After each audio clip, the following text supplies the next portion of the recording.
L'chaim. Teves comes shortly before Yartzeit. So in the calendar, you have many days. You had just came from Teves and Yartzeit the Rambam and today Teves, and we're all in the 30 days of Chana for Yartzeit. And it says befeidish in the Maimonim from Yartzeit that the Indian of Meisher Rabbeinu Shviel L'Rishon, so to our generation, Der Ashvi Shviel L'Rishon to the Alter Rebbe. So we have a special kesher. Obviously, we have a special the Rebbe and all the generation has a special kesher. The Frierdiker Rebbe and all the Rebbeim before him, but the Shviel L'Rishon shows that there's a special connection between the Rebbe and the Alter Rebbe, between our generation and the Alter Rebbe.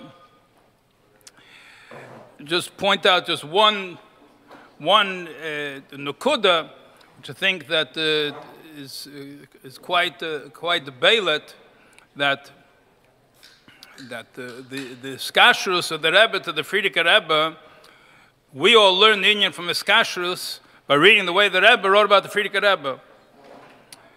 And in a certain sense, the fact that when it comes to Avedis Hashem, when it comes to Seichel, when it comes to Aveda, comes to Avayira, these things we don't compare too much to the previous generations. But when it comes to Skashrus, and the Rebbe Zokt Azach, something that has to be done, so the Maila of the regel of the foot in comparison with the head, that the foot doesn't understand nearly as much, but when it comes to getting something done, you have to get into the hot water, the foot will go faster than the face. And the Sinyan from Iskashrus, interesting, you see by the Alter Rebbe, this is a more al derech hadrush, but it's interesting that the Alter Rebbe, the Baal Shem Tov, did not want the Alter Rebbe to see him. He came once by the Upsharnish, and not to say who it was, and to stay for a very short time. And the Alter Rebbe asked, who was that? When the Baal Shem Tov cut his hair, so that's Zayde. But otherwise, and as Chassidim would say, that this is because the Alter Rebbe had to be makusher fully to the Magid. And the derech and the Magid, and if it would have been makusher in such a manner to the Baal Shem Tov, that would have been an impediment to the Gilui from Chassidus Chabad, Shittus Chabad, the Alter Rebbe developed. But nevertheless, when it came the rest of the Alter Rebbe, they asked different questions about the Baal Shem Tov and Shittus of Baal Shem Tov, and the Alter Rebbe could have answered something that would have gotten him out of a significant amount of trouble, but he didn't want to say anything that could be possibly construed as a lack of iskashrus to the Baal Shem Tov. Even Lamaras Ayin, that it should look like he's not makusher to the Baal Shem Tov. So we see this Indian from iskashrus, that Shviel L'Rishon, you see it beilet by the Alter Rebbe, you see it beilet obviously by the Rebbe, with the Frierdiker Rebbe. In our generation especially, we have Chavdal Teves, which is the Hilul of the Rishon, and helps us in our preparation for airing on Niskashrus, in preparation for the Yom HaGodel VaKodesh Yartzeit. There's another Nakuda, like the way it falls out in the calendar. So it's interesting when you have the Rambam for Chav Teves, and you have the Alter Rebbe, Chavdal Teves. When it comes to the Inyan, the Iskashrus says, the Emes Inyan Iskashrus is through the Inyan Alimut HaTeira. So we see that the Rebbe obviously demanded and pushed the Inyan from Limud HaRambam, and also see that when it came the last Kinus HaShluchim, Adato from Tofshin Nun Beis, so the Rebbe said that everybody should learn through the whole Teira, Erel Kut Teira, including Shir Hashirim, and that will be Mamayer, the Rebbe said, the Gemara Hamshacha B'Peil Mashiach Tzidkenu, to bring it down Begoli. So this was said talking about a Kinus HaShluchim. The Rebbe didn't say this was Dafka to Shluchim, but in any case, the Rebbe said by that Farbrengen that all Yidden in our generation are Shluchim. With that comes the Schusim, the merits that come with that, and also comes the Nesinas Keach, the special power from the Rebbe in order to carry it out. So this is the Inyan from Limud HaTeira of the Alter Rebbe. And we should all have atzlacha that all of this limud HaTorah and the Hisofenes Kashrus to the Pu'ulas of the Rebbe and the limud HaTorah from the Rebbe should be mamaya the Hamshacha B'Peil Lashon the Rebbe. And we should see the Gil of Mashiach Tzidkein take of Miyad Mamash. L'chaim.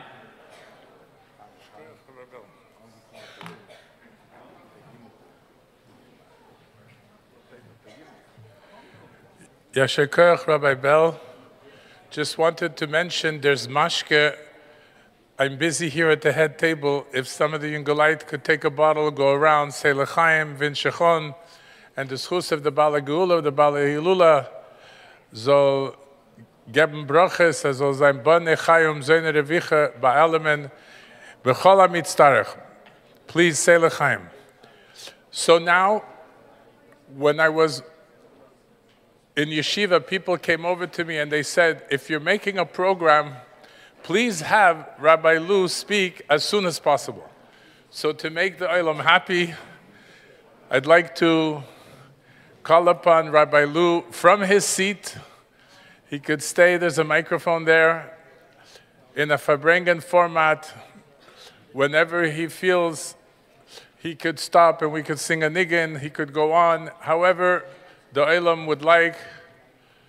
And just to introduce Rabbi Lou, I'd like to say that when the Rebbe stopped being Mesader Kedushin, he made an exception a year or two after he stopped to being Mesader Kedushin for Rabbi Lou and his Rebbetzin, which is something very special. Also, in the middle of the Shiva of Rebbetzin Chana, when the Rebbe's mother passed away, the Rebbe called Rabbi Lou and asked him to go to Greenland on a special shlichus. He was also zeicher to many yechidesen. He verbringed in many moistes today in Beis Rivka with the younger girls and the older girls, with the two mesiftas that we have here. And he shared beautiful, beautiful stories and beautiful yechidesen. It doesn't matter if he said it today, during the day, he could say it again for the olam that didn't hear it. Such beautiful heiros and avodas Hashem. So without further ado, can we give, please, a warm welcome of applause to our keynote speaker, Harab HaChosid, Rab Shmuel Lu, who came specially across the Atlantic Ocean to sit with us here tonight. Rabbi Lu.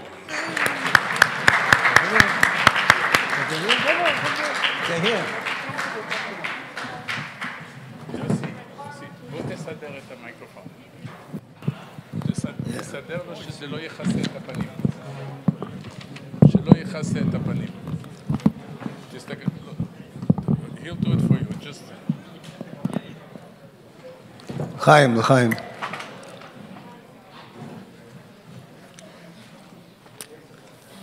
Yeah, so you want me to speak as early as possible.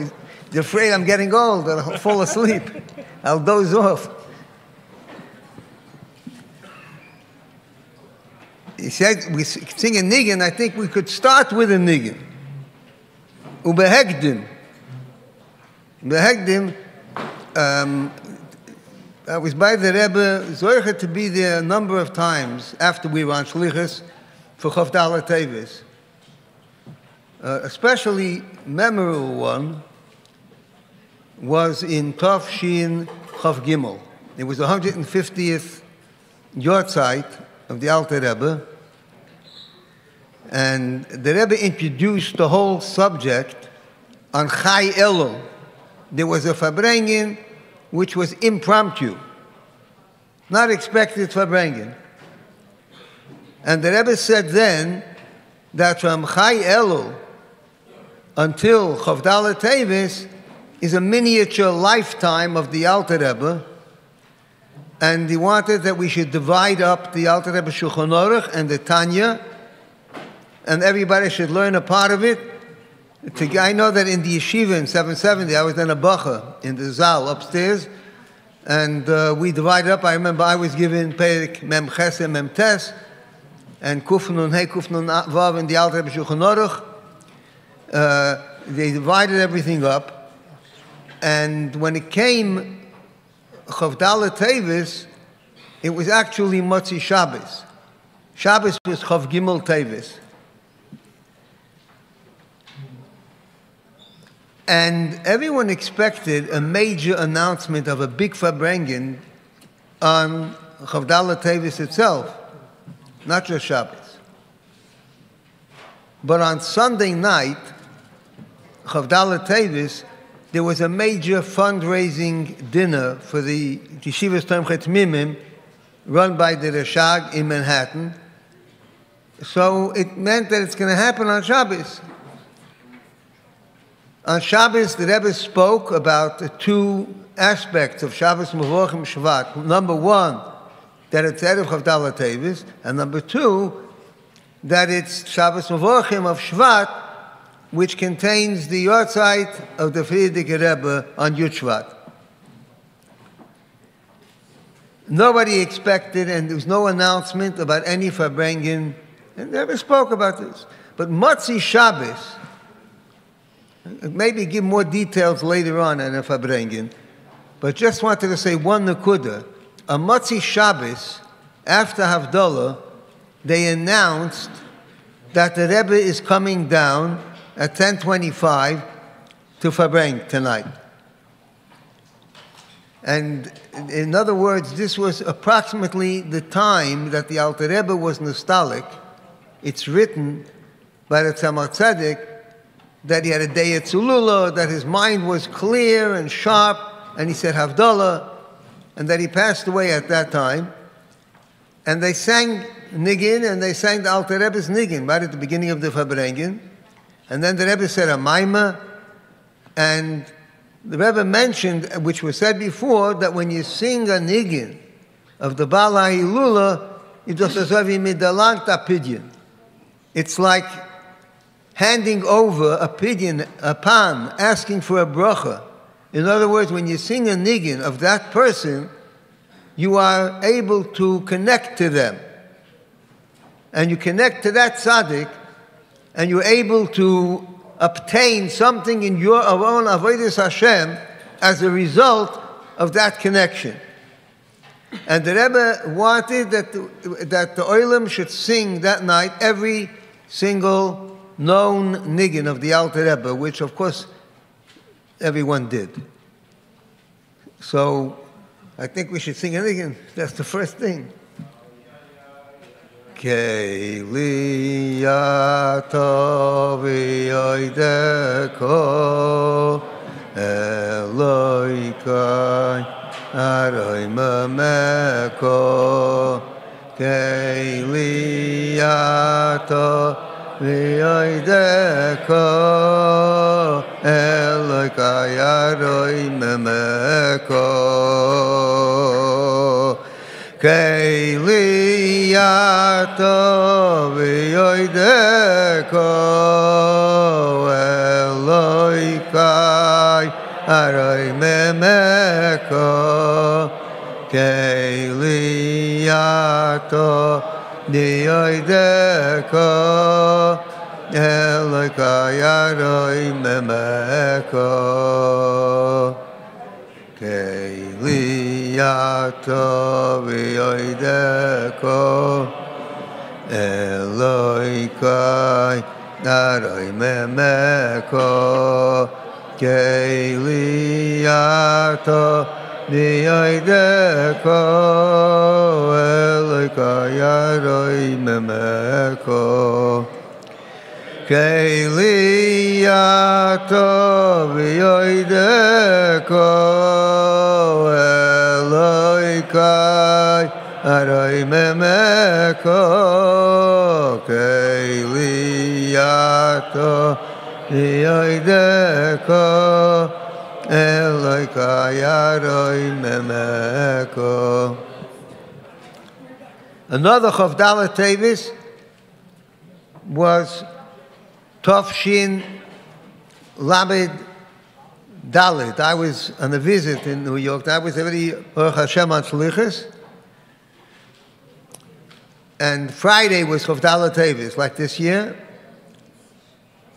And on Shabbos, I just say a Dvar Malchus, just one word from the Rebbe, which is in Likutei Sichos elsewhere as well, that it's Pashas V'Eira, The Alter Rebbe was nostalgic on Motzi Shabbos Shmois, which means it was the beginning of Parshas Va'era, even though it says Shmois in the Rishima. And where do we find in Va'era a remez, an allusion to the Alter Rebbe? The Rebbe said the very name of the Sedra, the word Va'era, is already telling you about the Alter Rebbe. Because the word Va'era has 4 letters. Vav, Aleph, Reish, Aleph. Vav, Aleph, Reish is an anagram. That's the same letters as the word Or. The Alter Rebbe was called Shnei Or. And the reason that he was called, or one of the reasons, explanations is, because he illuminated the world in the Or of Nigla, of the revealed part of Torah, specifically with the Shulchan Aruch, and with Chassidus, with Tanya. The Alter Rebbe illuminated the world with both lights of the revealed part of Torah and the secret part of Torah, the concealed part of Torah. So, Vav Aleph Reish is Or, that is the revealed light. You have the letters of the word Or, and then there's an Aleph, which is only at Rosh Teves because it's talking about something which is actually hidden, which is Pnimius HaTorah. And Rabbi Cohen, Shlita, the Adam of Rabbi Greenglass, whose Yartzeit was, and we'll speak about him later on in Mitzvah Shem, he said that I should speak tonight about how, there was a title here, how the teachings of Chabad, what was it? How can they be applied in a person's life? What is special and unique about Shitas Chabad? What was special about it? You know, I came to Chabad, went to a different yeshiva, and then I came, because the Rebbe sent me to Montreal. That's a story, it's a whole story in itself. But a lot of my classmates and people I knew, I was quite well known and involved. I met at some event some classmates a few years later, when I was already in Montreal for a few years. Maybe I was already in 770. I was 4 years in Montreal, Yutches, Yutes, Chav, Chav, Aleph, and then Chav Beis, Chav Gimel in 770. 1957 and until 61 in Montreal. And these Bachim who knew me, and they said, you were doing very well in Yeshiva's Torah V'das. What was no good over there? What did you want to shed, to get rid of, to jettison from your life? And I said to them, there's nothing that I had before that I had to get rid of.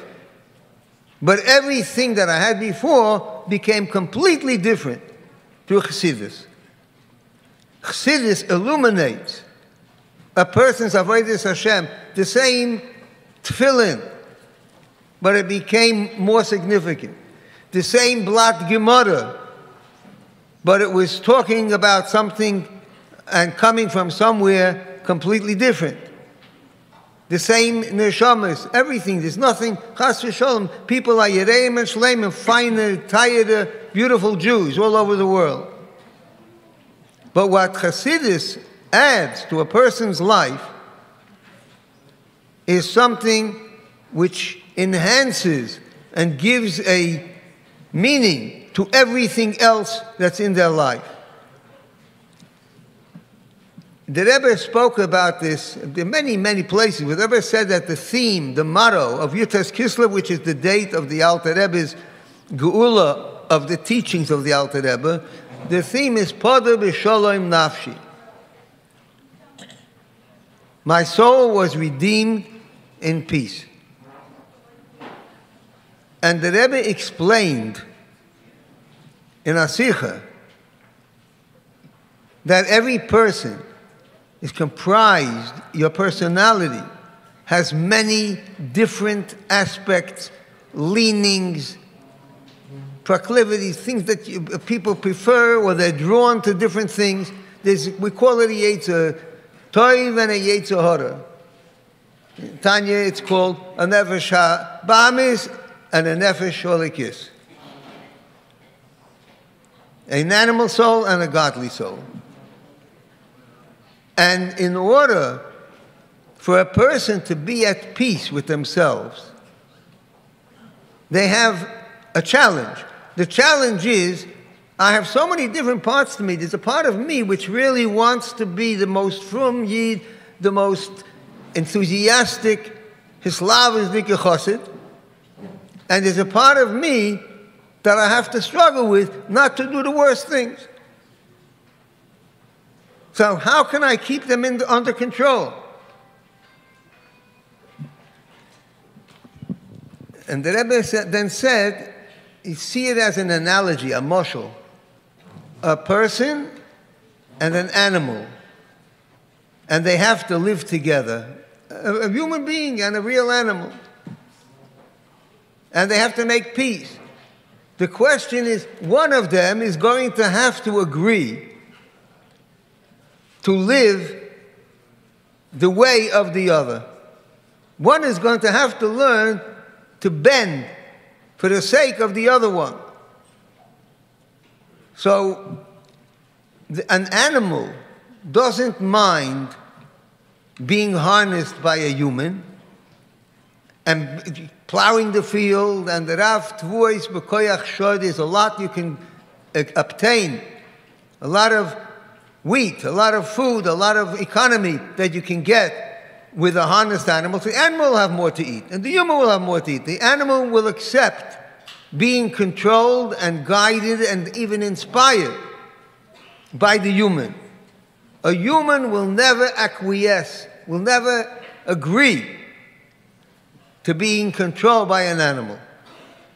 So the goal is Pada B'Sholem Nafshi, that all the different areas of my life should become incorporated, aligned, in harmony with each other. The way that that happens is through the animal soul agreeing to live a life, lives a life. Not living a life of asceticism. It's living a life of being in the world. But it's on the terms of, and in the guidance of, the Nefesh Holikis. And that is done, how is that? That is basically the key to personal redemption, to Ku'ula Protis, and that is the key to Geula Klolis, to bring Mashiach. It's the accumulated effect that all of us, everybody does what they can, step by step. It's not something that happens all at once. It's called a derech arucha uketzara. It's called a way which is a long and a short way. In other words, there's quick fixes, but they don't change the person. They're good for the moment when you feel like it. Something that actually changes is something that happens as a result of what's called, in Tanya, Yizboinenus. Yizboinen. The word Yizboinen appears in Tanya countless times. I never counted it. It comes from the mind learning about the Eibishter and about the Neshama and about Avodas Hashem, and giving a guidance and being able to see how everything fits together in Avodas Hashem. That is basically what Tanya is. Tanya is a sefer which says, I'm talking not to tzaddikim who are people who have the power to completely get rid of the Yetzer Hara. I'm talking about people who have a Yetzer Hara and will continue to have a Yetzer Hara. And how to keep it that it's Pada B'Sholem, that it's being guided. And it works through studying Hasidus in a systematic, regular, day-by-day way, stage by stage, and a person becomes impressed. The mind becomes impressed. The Nefesh HaBahamis becomes impressed. And it becomes transformed because it sees that this is a meaningful life. A person who lives a life which is al-pi Torah and al-pi Chassidus and al-pi Chabad lives a good life. This doesn't mean that they don't have the same challenges and problems that everyone else has. They don't disappear. Life on this world is a life where you have to constantly solve different issues. But you have the key to solve them, how to balance everything in life together. I'll tell you a story. I heard this story from Rabbi Sholem Lipsker of the Shul in Bell Harbor in Florida. It's a whole Maisa.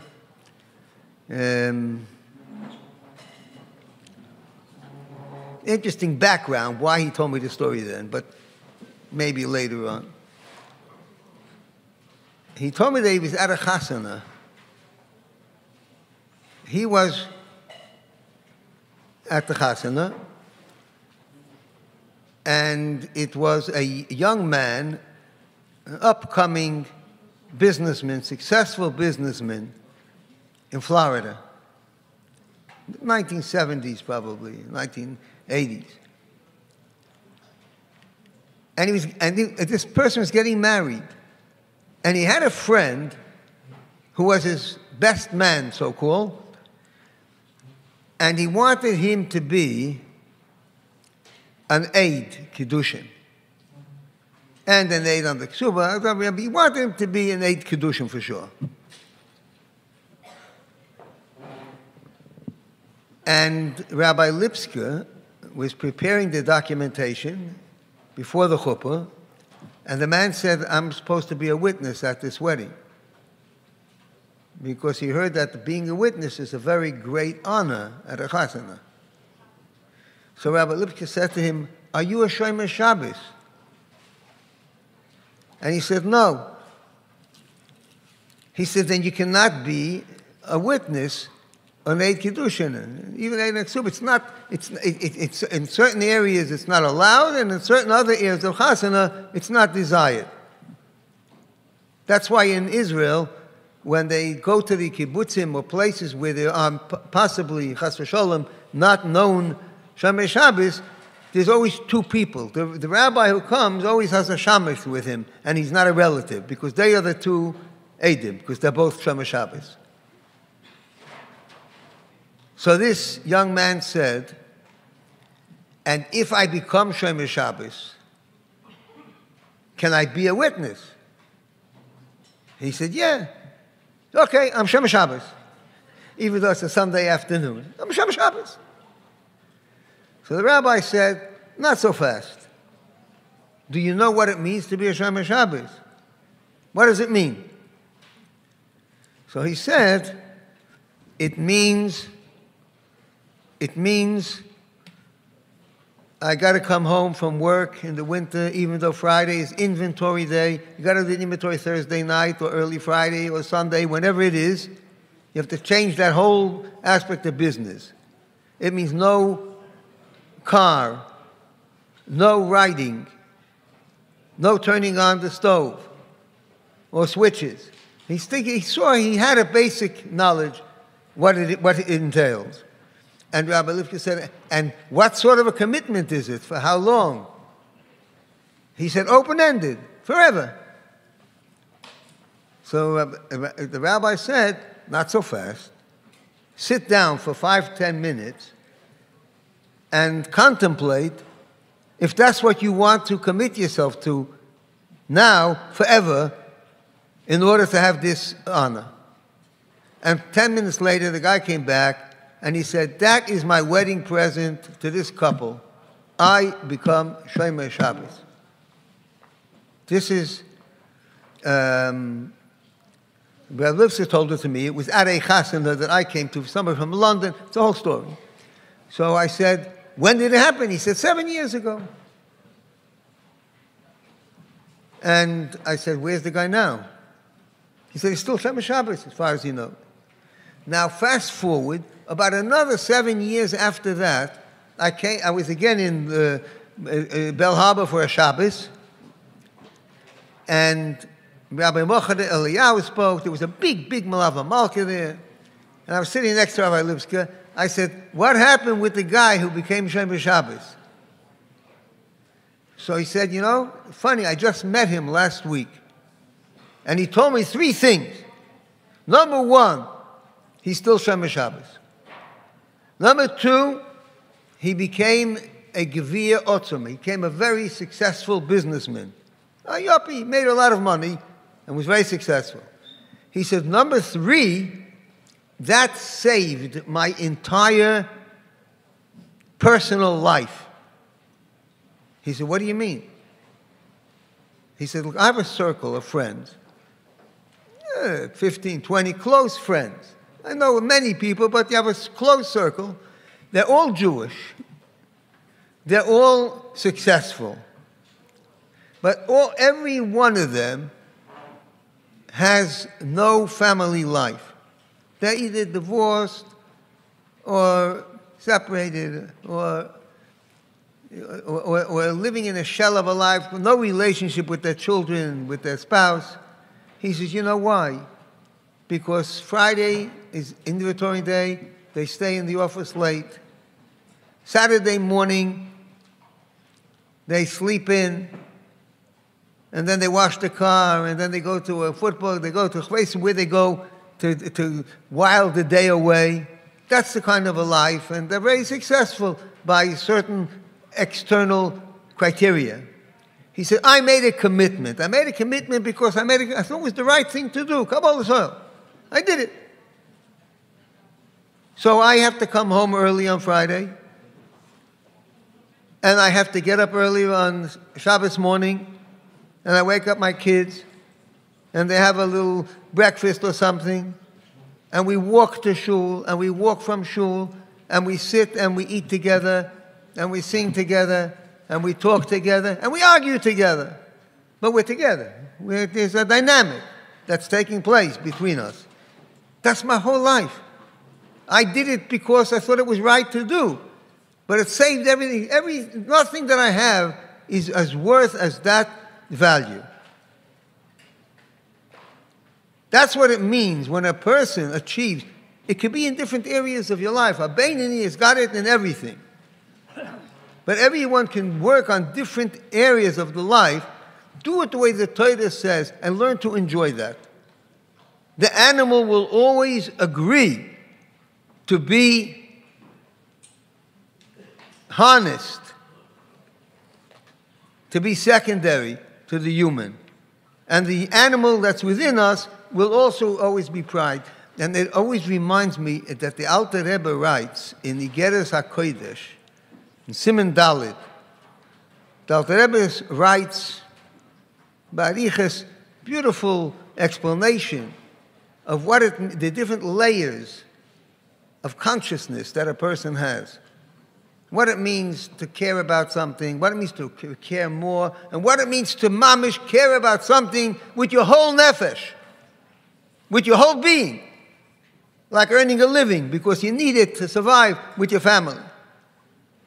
And then you take the money that you earn, and you take a portion of it and you give it to tzedakah. It's a distillation of Mesiras Nefesh, especially Tzidkas Eretz Yisrael. He explains it there in a very, very beautiful way about what it means, what life is about. And then the Alter Rebbe says at the end, about 4 or 5 lines from the end,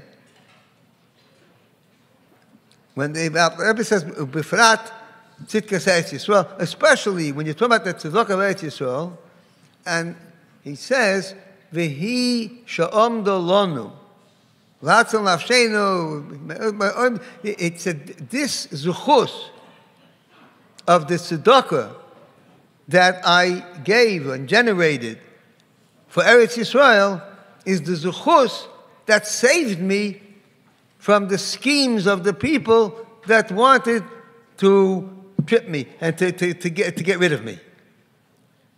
In other words, that Alter Rebbe is saying befedish, the Alter Rebbe can say this. Alter Rebbe said that the merit that I had that what did it really was the fact that I raised tzedakah for Eretz Yisrael. Now, if you know the history, and today we have the documents, have been photographed, they're in the Sefer Kerem Chabad, you can find the documents of the accusation when the Alter Rebbe was accused of treason in the Tsarist Russia. They were at war with Turkey. Eretz Yisrael was then under the control of Turkey. The Alter Rebbe was sending money there, and you have the list of all the tzedakah, and the people who had bad intentions against the Alter Rebbe, they said, this is a person who's sending money to the land of Israel, and because of that, he is accused of treason. So, and the Alter Rebbe says, not just that despite the fact that I gave tzedakah for Eretz Yisrael, he said that was the zuchus that saved me. And if you think into it, and everybody in your own personal life, every one of our personal life, think of a step that you took to do the right thing, which was not the comfortable thing. It was right by the never shall a kiss, even though it had to work hard to harness the never Bahamas. It's a price you pay. Sometimes it's money, sometimes it's habits, sometimes it's relationships, it's your social group. Person becomes a Baal Tshuva, there's a whole life there that people have given up in today's world. Whatever it is, and each individual hachlota that a person makes costs you something. Nothing comes for free.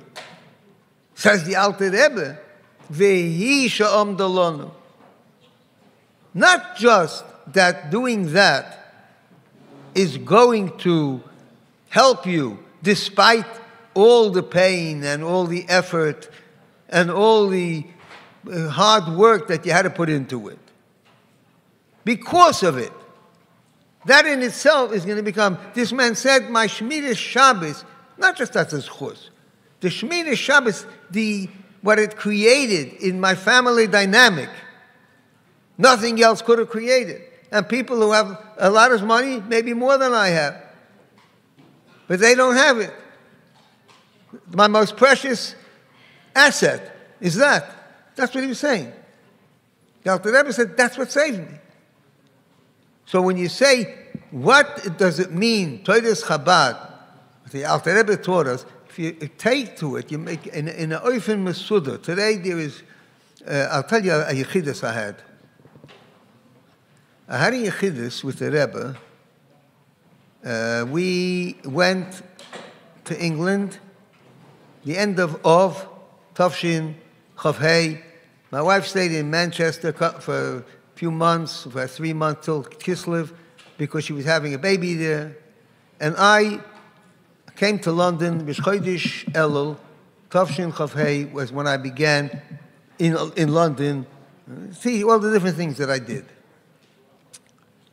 And I used to come home for Shabbos, except, I didn't come home Yom Kippur, things like that, but most of the Shabbos or Yom Tovim, I came just overnight. From Friday and Shabbos, Motzei Shabbos, I would leave and go back to London. And at that time, a shaliach was allowed to come in to see the Rebbe from overseas once in 2 years. And the Rebbe clarified that it didn't have to be 2 kailech diki yoden. It didn't have to be 2 literal years. The example that was given by Rabbi Chadakov was, if you come in for Yud Shvat on a certain year, you can come in for Yud Tes Kislev 2 years later, even though it's 2 months short of 2 years. But it was generally 2 years. Now, in Kislev, Chav Beis Kislev, Gimel Kislev, Tov Shin Chav Zayin, which means a year and a couple of months after I went to England with my wife on Shlichus. My youngest brother was getting married. My mother, Allah Shalom, had passed away. My father sent a message. He wanted me to come to the wedding. So I wrote to the Rebbe I wrote it to Rabbi Chatton. The Rebbe wrote that Mikivan sha'avicha roitze, since your father wants, come in for the wedding. Now, the night before, then it was Yutes Kislev, and then there was Yechidus. So I went to Yechidus with my wife. Very beautiful, various things that happened on that visit, the first visit to New York when we were on Shlichus. The Rebbe then said, the brother who's getting married, which means the next night, your brother who's getting married, is that the same brother that you used to learn Hasidus with him? Now, I had forgotten. It took me a few seconds to chapsich, to realize that the Rebbe is talking about something that happened in Tafshin Beis, the end of Chaf Aleph.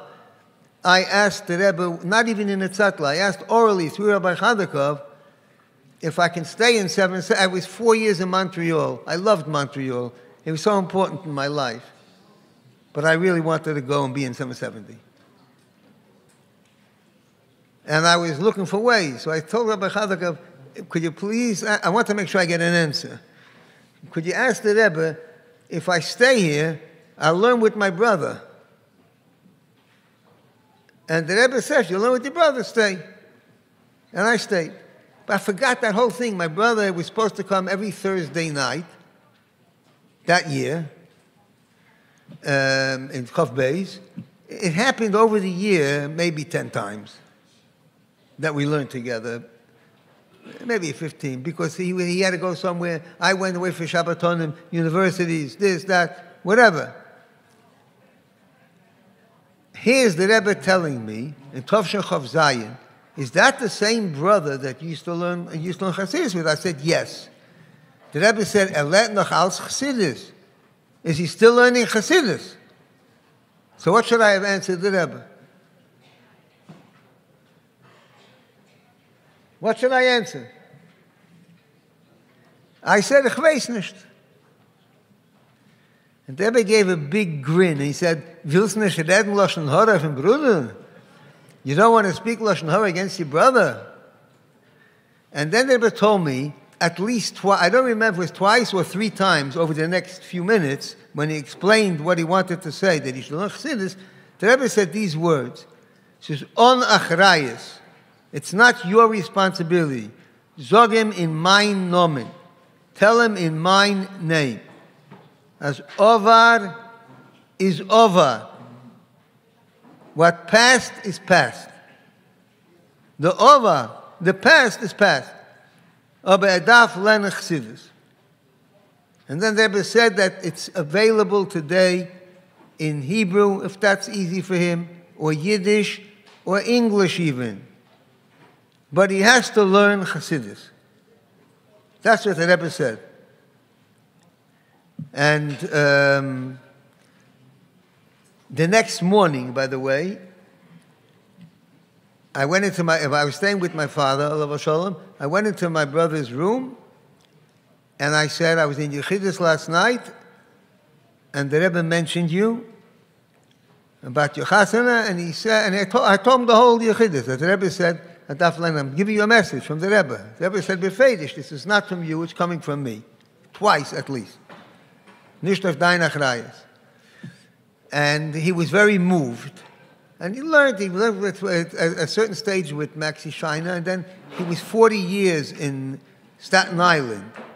And he had a kriyas there with Rabbi Katzman, Shliach in Staten Island. He used to learn Chassidus. Then he moved to Lakewood. I don't know what happened.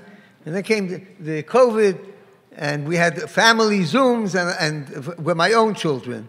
And I told him about that Yechid. My brother came to London for a chasana of his granddaughter. And I said to him, you're in Lakewood, there's Chabad Chassidim in Lakewood, there's Meisels, there's different people in Lakewood. You can make a kriyas. So my family told me, what do you mean? What do you need someone in Lakewood? You can learn with him by Zoom. Which now we do. We have like a kriyas on Tuesdays that we learn Chassidus. So I'm telling you this whole story because the Rebbe's words Over is over. One of the big Yetzer Haras, one of the big excuses that people have is they say it's too late. I've blown it. I've been so many months or so many years. I've heard it from kids. I heard from 14-year-old kids. I'm 14 years old. I can never change. And certainly somebody is 44 or 64. And they say, I can't change. Over is over. Every day is a lifetime. And the truth is that you benefit. V'hi sha'am dalanu. You have to do it because the Rebbe wants you to do it. Because the Rebbe wants you to do it. Why does the Rebbe want you to do it? Why does the Rebbe want you to do it? Because it's best for you. And if you do it, in the long run, you'll actually see how this is beneficial, how this helps. Say Niggin and continue, Mitzvah Shem. Song number 1. Oh, is something good? Chaim, Chaim.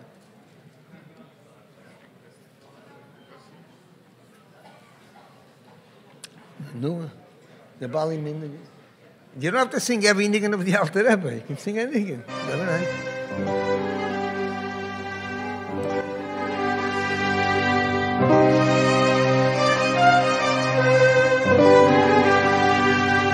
We ask everybody to sing along.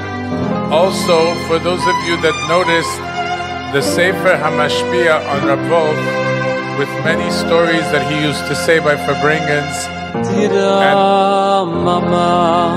beautiful stories and Vedlach on the Parsha is for sale on special tonight at the corner table. Normally it's $39.95 US, and tonight it's $29.95 Canadian. You're welcome to come by. Credit card machines are available.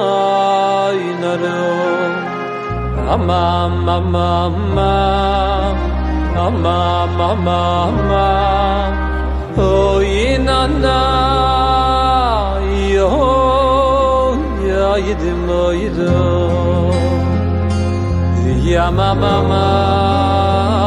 mo inana, ya mama,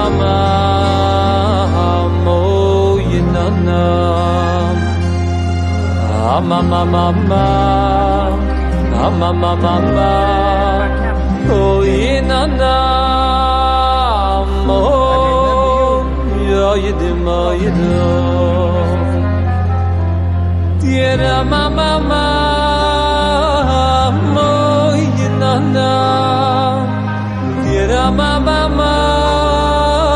mo yinana Mama oh yinana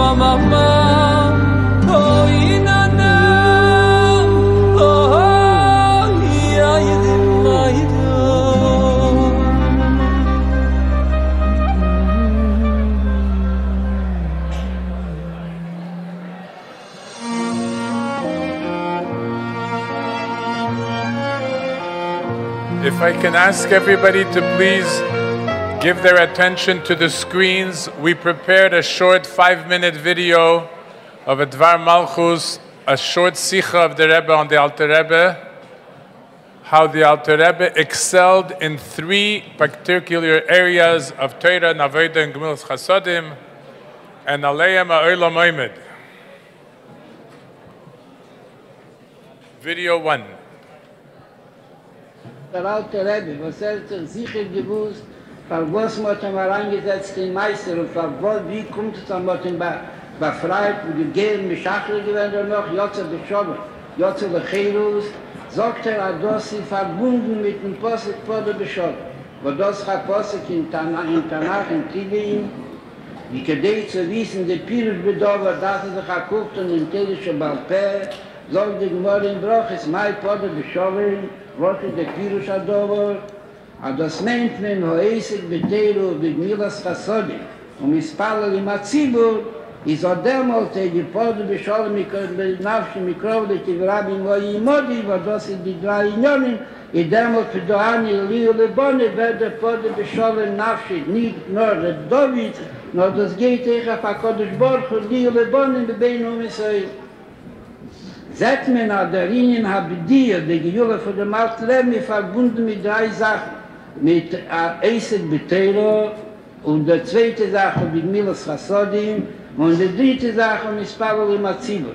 Wie bald als der Meister Begoliot gehabt auf sich am Malschinus und wir haben sehr gedacht, schreiben den Malschinus Taki, wie bei sie ist gekommen, bläht sehr Hasbor und sehr Sechel. Wie bald aber, als seine nicht im bald Pchire, ist in dem Nusser Seelen darf sein, bei Pnimis, was haben sie geschrieben, der Fall, was Bepel, jeder ihnen hat bei sich, hat die Nekude, was bei Pnimis, jedes Tag bei Mitzis hatte. In den Maschinen gewähnen noch die drei Sugen, wenn geht zu Eisek Betero, wenn geht zu Milas Chassodim, wo das ihnen schon gesagt hat. Und Milas Chassodim und der Linie von Mispalol im Atzibur. So gewähnt der Linie, dass es wie das zwischen Afrimo der Teri, der Alshona. Al durch den Ruf, es kommt in Mesalvus ein Belimo der Teri. Der zweite Teil gewähnt über die Milas Chassodim, die Geld, was Geschichte in Eretz Yisrael zum Keber und zum Aufhalten dort an mit Chachomim, Almonis, wir sehen, Bechulu. Hatten das auch geteilt, haben mit Schicht das Gedeh, können wir kommen mit dem Zar. Und danach hatten gesagt, am Zar drüber, was mit Meidir Bitfilo und eine neue Nussach hat viele mit besonderen Stiebler Bechulu, sie wird das nicht Akita Chadosha, die mir wohl Baruch in die Xaval schon. Nur bei dem hat das Sibel gesetzt und hat es verteilt dann noch von dem Slederwattel, von der Cheke, von dem Prokuror, von dem Kateger, von den Goyim, in dem dieser Bemele, dieser Reis Heper. Okay, ja du besteht in Sforim, aber schaß mir davon, steht sich und Schuh, Brev jetzt, ist selbstverständlich, aber darf ich fragen, bei nicht. Wie ist aber, als gefühlt sich in Amai mit dem Matze, was hat darum sich nicht genähert. Und damals, da steht in Sforim, a zweite Eize, man soll hören, was ist die Meinung von der Szene und dann verkehrt. Und das, was sie haben geschworen, der Szene, wo der Goy hat dann noch das gelehnt, von dem Katrei, und das ist eine Linie, was sie gewähnt verkehrt. Dem alten Rebbe ist der Achidus Bichlach, Lachas Kammer und Kammer Achidus Chabad, und das Masbir, der Jäger von Teres, der lebt bejährig, wie sie gewähnt, der Förder. Bei dem Szene, bei dem Zahl, mit dem Kateger, sie kommen der Hepechador.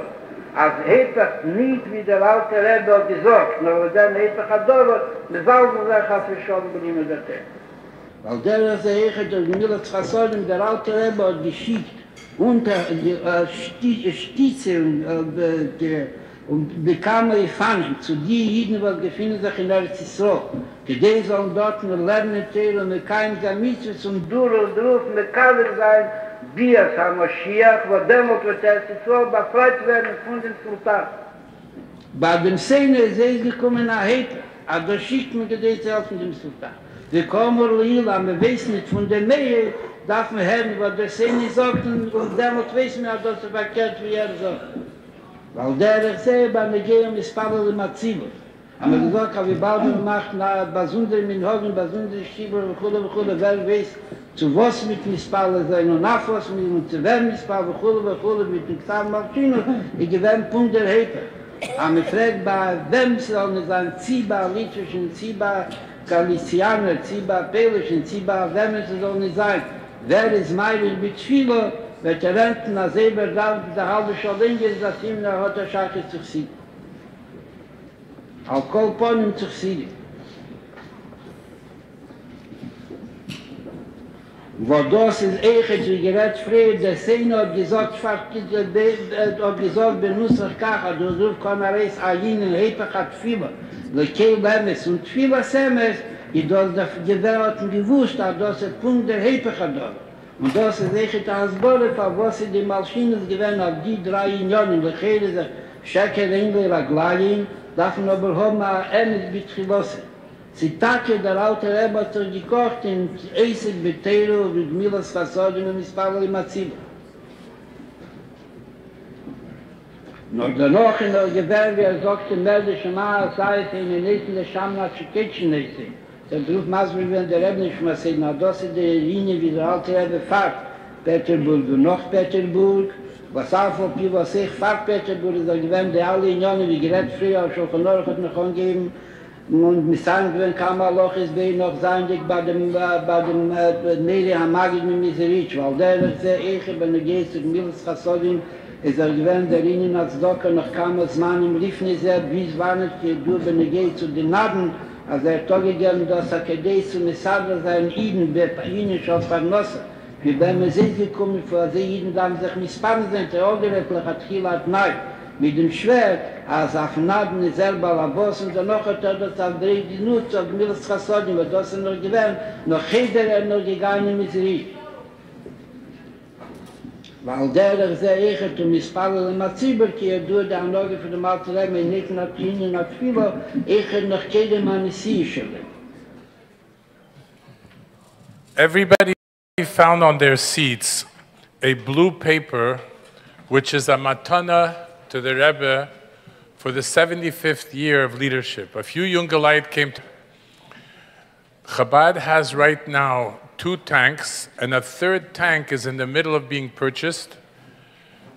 These Jungelite are working on getting a total of 5 tanks. And look at the math. 5 tanks, 3 Jungelite in each tank. How much is 3 times 5? Anybody? 3 times 5 is 15. If you go out 5 days a week, 15 times 5 is 75 tankists every week. So whoever would like to be a tankist and give this a matana to the Rebbe, there are 2 parts to the matana. Whoever is bi'yechelis could be mishtatif with money to buy the tank, or whoever wants could be mishtatif begufay to go on miftzayim. Please write your name and your mother's name. It will be sent in to the Rebbe, and put it into this box and donate 1 hour of your time. It could be on the tank, or it could be in your house on the phone, and it could even be at your Shabbos table that you invite someone that doesn't know about Shabbos. Who remembers the time that Lubavitch, our community, had so many guests from different schools, from different release time, the free Hebrew from juniors, that we'd invite Shabbatons, encounter with Chabad, and Lubavitcher homes to bring home people that didn't know about Shabbos. We need to have a matana for the Rebbe to do miftzayim. Well, now I think is the appropriate time to sing the Alter Rebbe's Niggin. If we could ask Yosef on the Achona Niggin before it comes together, and right after that the Alter Rebbe's Niggin. And as it was said before, that singing the Alter Rebbe's Niggin is a pan to the Alter Rebbe, and whatever you ask during the pan, the Alter Rebbe, Poel Yeshua's Bekerev Ha'oretz, will give a bracha to everyone, B'chol HaMitzdarech, and let him give the bracha for Mashiach now.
la da ya ya. Please sing along. La ya ya ya ya ya ya ya ya ya ya ya ya.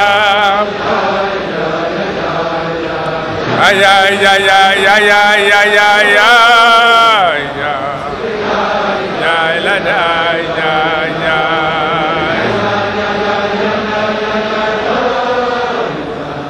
Dere ya ya ya ya ya ya ya ya ya ya ya ya ya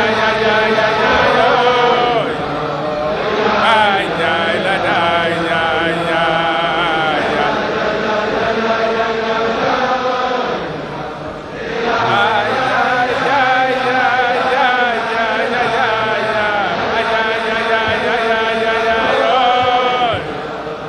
Ay ya la da ya ya ya. Ay ya ya ya ya ya ya ya.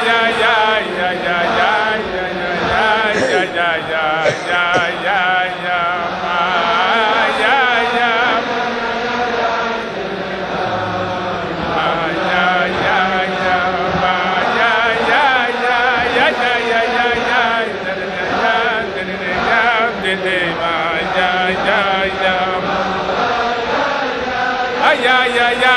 ya ya ya ya. Ay ya la da.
The Rebbe speaks in a short video. What does it mean?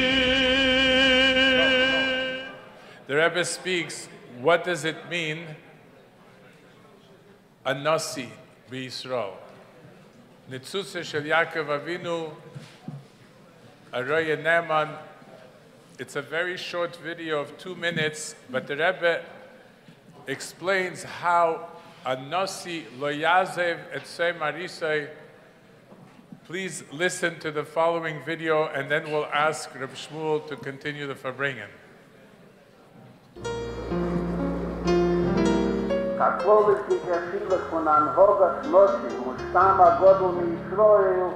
שכל זין הגודל בישראל וגודל והניסות של דובר שמע ישראל אדוני אלוהינו ובהם זו מי זין דרים מפוניסי דפי שכל זין גידן ואשר הות מזה כשש יברך לך אדוני וישמרך יאיר אדוני פנו ולך ויחונקו בשעת דרך רצח ונענוסי בישראל על עניוני וספיר konnte nicht vertragen, dass er soll nicht spielen in kol hamishomische Klubes. Und in der Ruf besteht die Schlimmes an uns.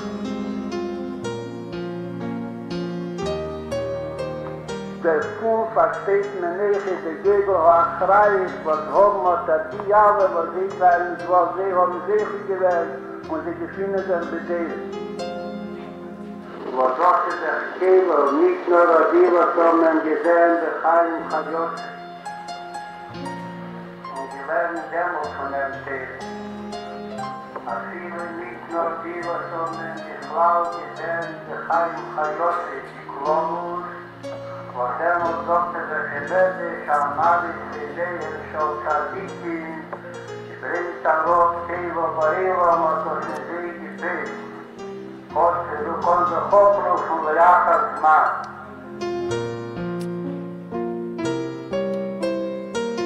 أخيري دي وشمالي زيخي جلان تزام بخير هذا زين جبون جبون ويحري إكتال كوشري Nord mit Linde Terosse, was Litere, das die Gerät frieren, die Waschen Hero, als mit keine heroisch Schulei, die orthodox heißt eine Kusche, Turumdruck, was nach Hause von die Terosse, die haben Objektso, וכל ההירואית וההירואית והחייסו ידעות ישולם להפריטי טרקים רבים פונות יעדי וכלי זו שתמוך עבור הזמן של זה ברוך ולכל אחד ביחד וכל נביסם והמצטרף להם מנפש ביד חודש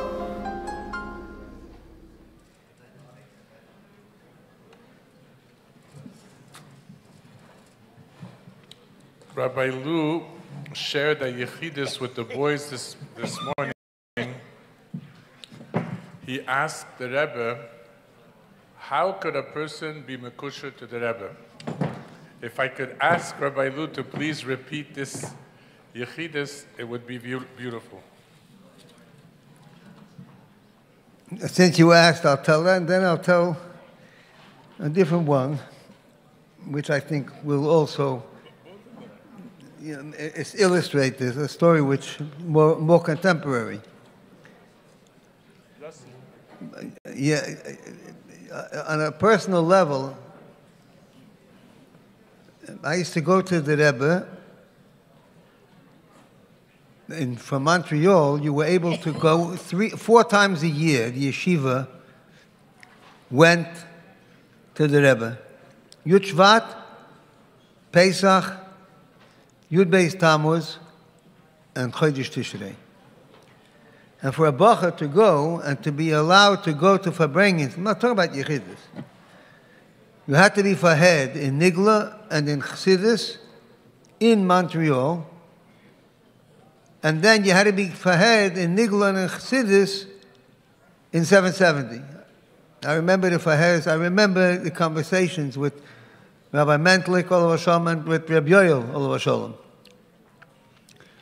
And you had to hand that settle, it was a printed mimeographed settle, to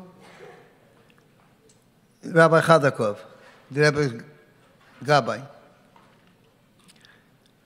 And Rabbi Chadakov used to call it the passport. Who is thine passport? What are you doing here? You're coming here to see the Rebbe, you have to have a passport, and a passport, your spiritual passport was a letter from the yeshiva.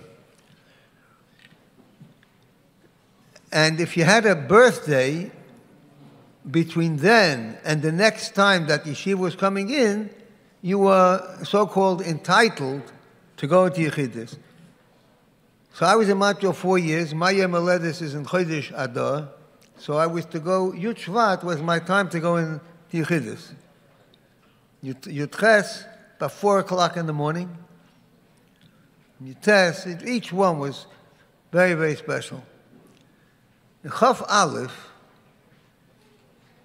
I was, in my own mind, obsessing in a completely wrong way, but it took me about 50 years to realize that, that I was sitting in Montreal, and I was hearing stories. This was the late Yud.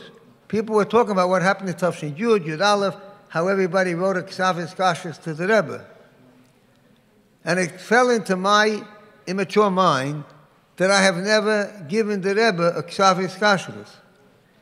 Now, why was it a Mishigas? Because that wasn't what was expected of someone at that generation. In Tafshin Yud, that was something, well, so even then it was probably done just by Chassidim, not by Bachrim. But in Tafshin Chaf, you moved on to what Haskashrus meant then, to what connection meant then. But be that as it may, I was thinking about it, and Motzi Shabbos, Yud Shvat in Chaf Aleph was on a Friday. The Rebbe went to the oil, like I used to in the earlier years on Yud Shvat. Came back, daven mincha upstairs in the Zal. It was packed. And then there was Kabbalah Shabbos. And between Kabbalah Shabbos and Ma'ariv, that means before Kigavna, the Rebbe went to his place, from his davening place to his Farbrengen place, and said a Mayim Abasi Lagani. Happened about 4 times over the years, until Chav Zayin, I think. And then,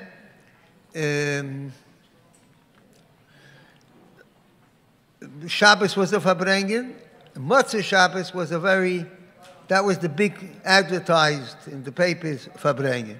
Sunday night was the Chiddush. So Motzei Shabbos, I was standing like the bleachers, like I saw these boys in the Farbrengens here. And I said L'chaim to the Rebbe.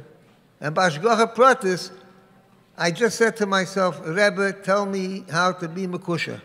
That's what I was saying to myself. And that second, the Rebbe said L'chaim. And within a few seconds, he began the next Sikha.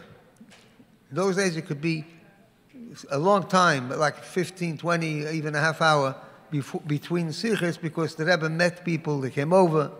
In the earlier years, in the Mems, he didn't find that. 5-10 minutes between Sikhas. And the Rebbe's Sikha was about Miskashas. And the Rebbe said that very often, a person might get a desire, a very deep desire, that he wants to be Mekusha to the Rebbe. What he might not realize is that that desire does not stem from his effort, from his avodah. The reason he feels that desire is because the Rebbe is thinking about him. And as it says in Yom Yom, by the way, it's Yudalid Shvat, it says in the story that the Rabbeim had times that they would just be misboinen in the love of the Chassidim, thinking about the Chassidim in order to arouse proper feelings in the Chassidim. And the tzaddik thinks that the power of, if a person knows how to look with a very powerful look, it also makes the person turn to them, even if they didn't hear a word. And certainly in the power of machshava when it comes from a Rebbe. The problem is that it says in Likutei Torah that when a person is inspired, isarusa de lasata, which comes because of an isarusa de la'ela, it comes because of something from above.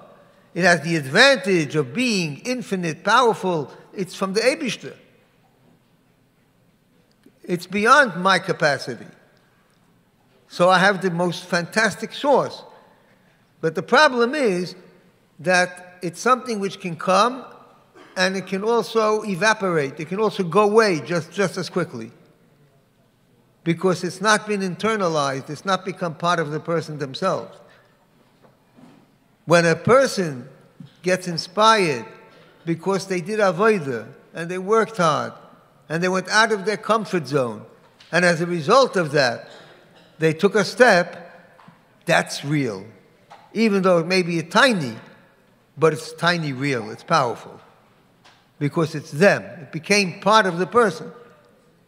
So the Rebbe said, in the same way, if your desire for his kashrus comes from the Rebbe's thinking about you and caring about you, then it's wonderful as an inspiration.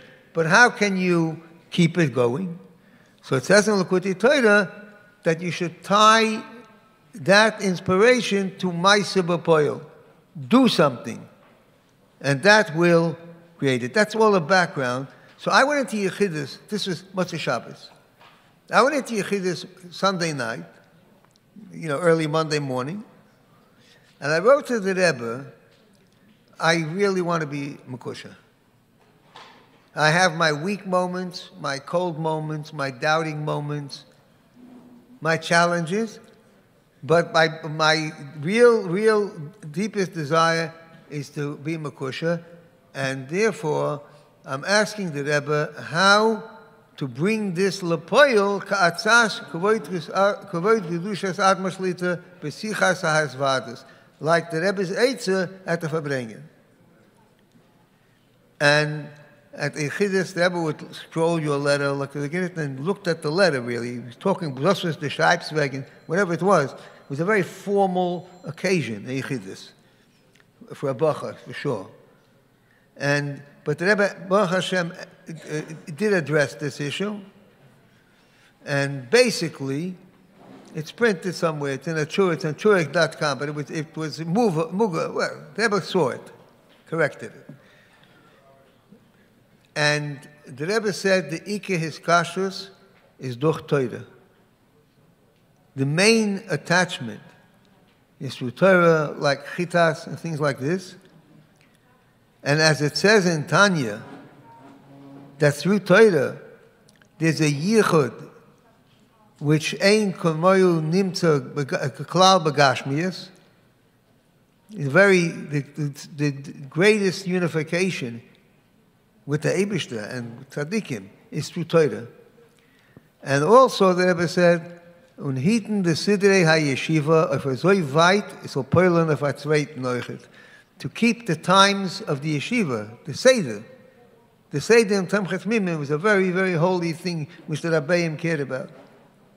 Keeping the times, to keep it to such an extent that it should have a positive impact on somebody else also. Just like when you see somebody doing something in a very careful way, it inspires the people who see it to also become more careful themselves. And then the Rebbe answered whatever else, and then he gave a bracha, and that was a cue. That was your sign. It's time to go out. But the Rebbe said there was lernen was ich lernen. If you learn what I learned, then you will have a unification that is not existing in the physical world. So at the end, after the Rebbe gave the whole bracha, I wanted to ask the Rebbe, what does it mean, what the Rebbe learns? It would be like a chutzpah to say to the Rebbe, what do you learn or something. I just said these exact words in this tone. I said, the Rebbe gesagt ist, lernen was the Rebbe learned. The Rebbe said, learn what I learned. I didn't finish the sentence. And the Rebbe looked, here he had eye contact, and the Rebbe said, ich lerne Nigla und Chasidus. I learn Nigla and Chasidus. And he quoted from a Maimeh in Likutei Torah, Pashas Bamidbar, where the Alter Rebbe differentiates between Torah and mitzvahs, that the mitzvahs are compared to the Evrei Ha'odom, to the limbs of the body. And every limb is separate from the other. They're all one entity, one body, but they're separate. The Torah, it says, Zois HaTorah Odom. Odom is Aleph Dam. Dam is blood, it's the bloodstream. The right hand and the left hand are two different hands, and the legs and the hands, they're all, and the ears, the eyes, they're all different parts of the body. But the bloodstream, the circulation of the blood, is actually the same blood throughout the whole body. And therefore, through Torah, everyone can study over. I've had a lot of years to think about this. But basically, the way I believe it is if you learn, L'shem iska, you learn, I'm learning, I'm giving a chizik to my learning in order that it should help me in my iskashus. And I have stories to back this up. That's also, I wasn't going to say. Remember, Fotova said, when you go Farbrengen somewhere, make sure, number one, that you prepare what you're going to say. And number two, make sure when you get there, you say something different. Not what you prepared. It's a moed dikavot about life. It's about, you're always preparing. Your whole life is preparing. And then and when you prepare, when you reach a situation unforeseen, you're able to respond in the way that you're proud of, instead of a way that you're ashamed of. That's how I learned the shot. Anyway, so there was a story which didn't even enter my mind at all, this whole visit, 24 hours ready. I wasn't going to tell it, but I'm going to tell it now, a story. I was reminded by the Rebbe's talk about what a Nasi is, and how a Nasi is there for the whole entire generation. And maybe you can say it means within each person. It means every part of the person. There's parts of the person which really need it and are not connected at all. This story happened in England less than 10 years ago.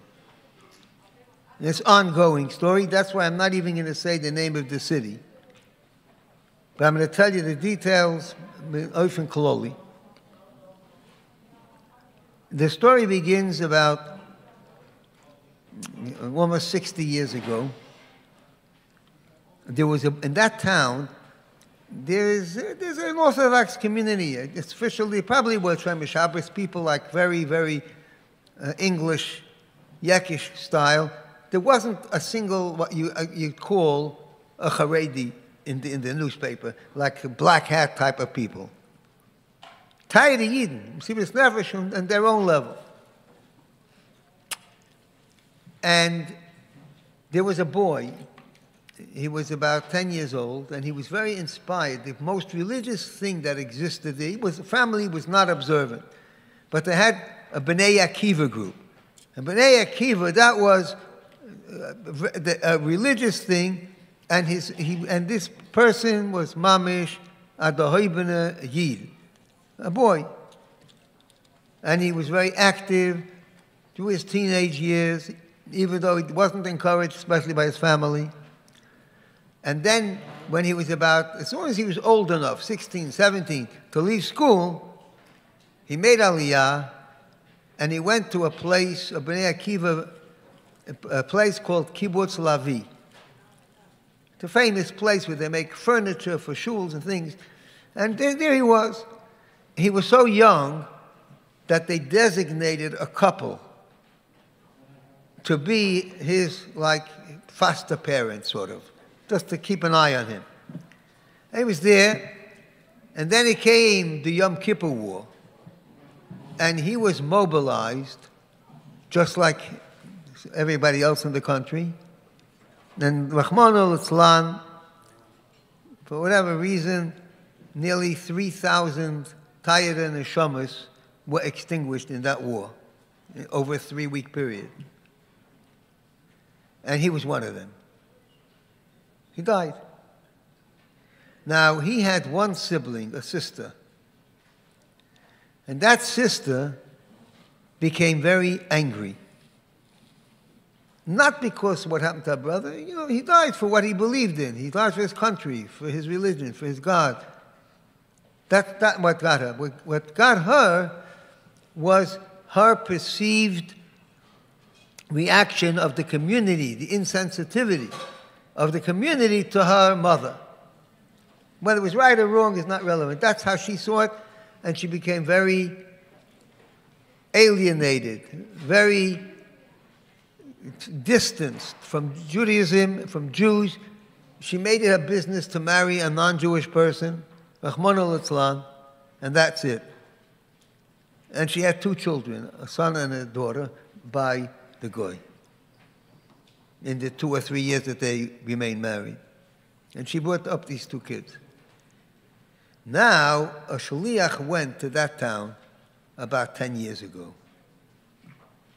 Chabad on campus.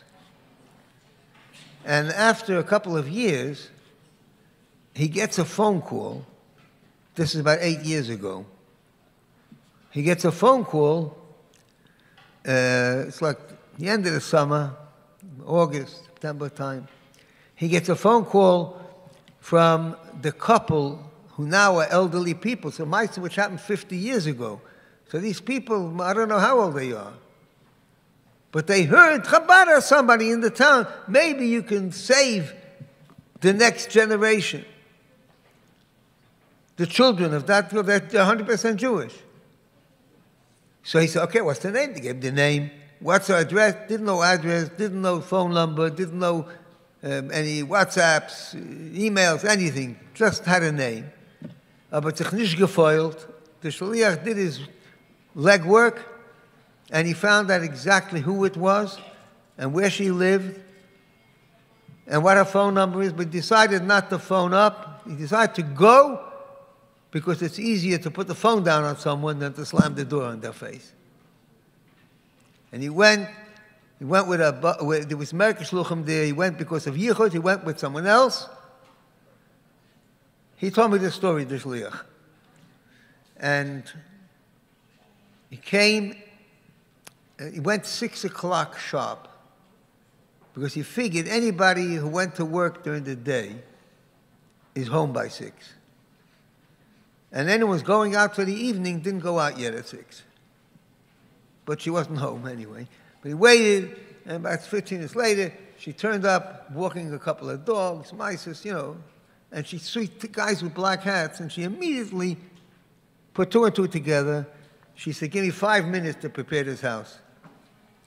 So she swept up, I don't know what, she made a little seder, she called them in, and they said they heard about her, and they heard about her children, and they want to know if she minds.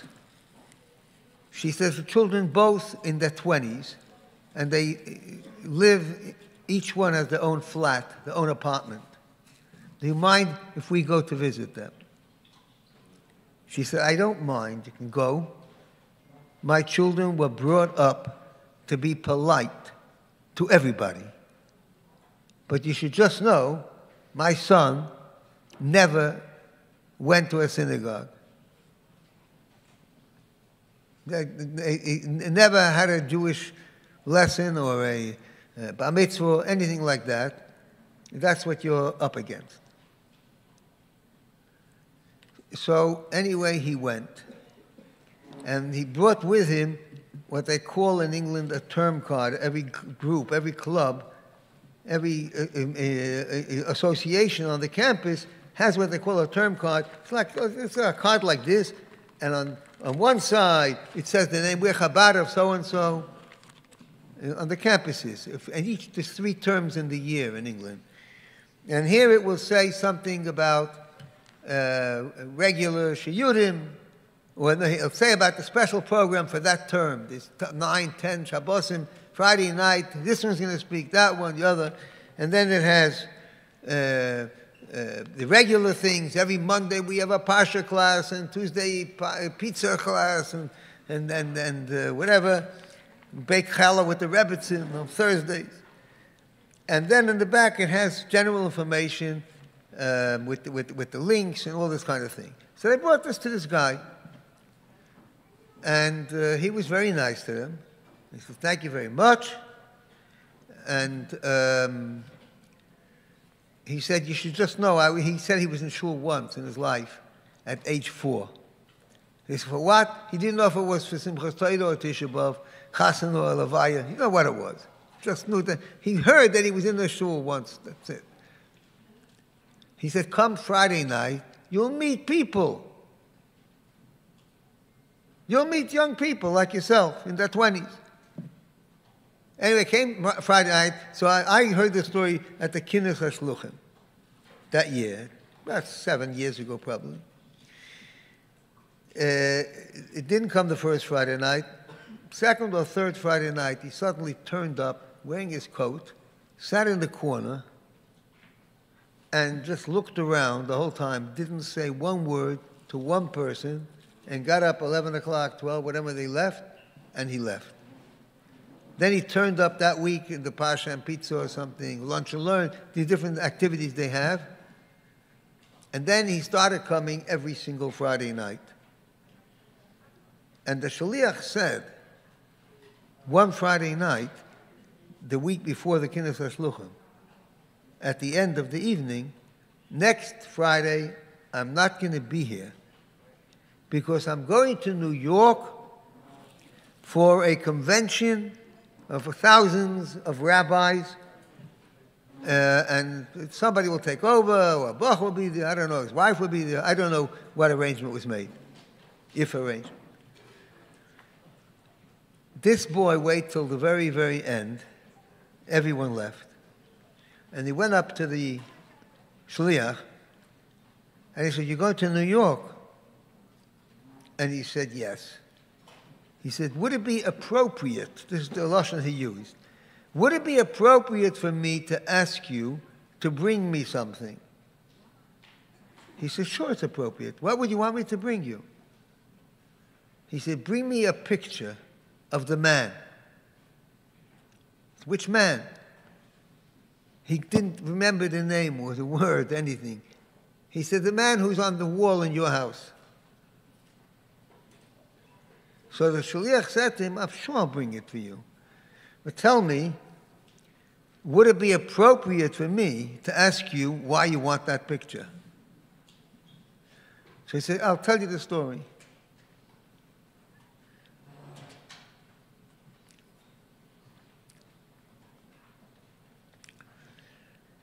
He said that when you came to me and you gave me your little brochure, he says, in today's world, everybody's handing out little handouts. This one's got a phone plan, and this one's got a new course, and this one's got a gym, and this one has stocks, and this one's has vitamins. Everyone's handing out cards all over the place to people. As far as I was concerned, you're selling me your product.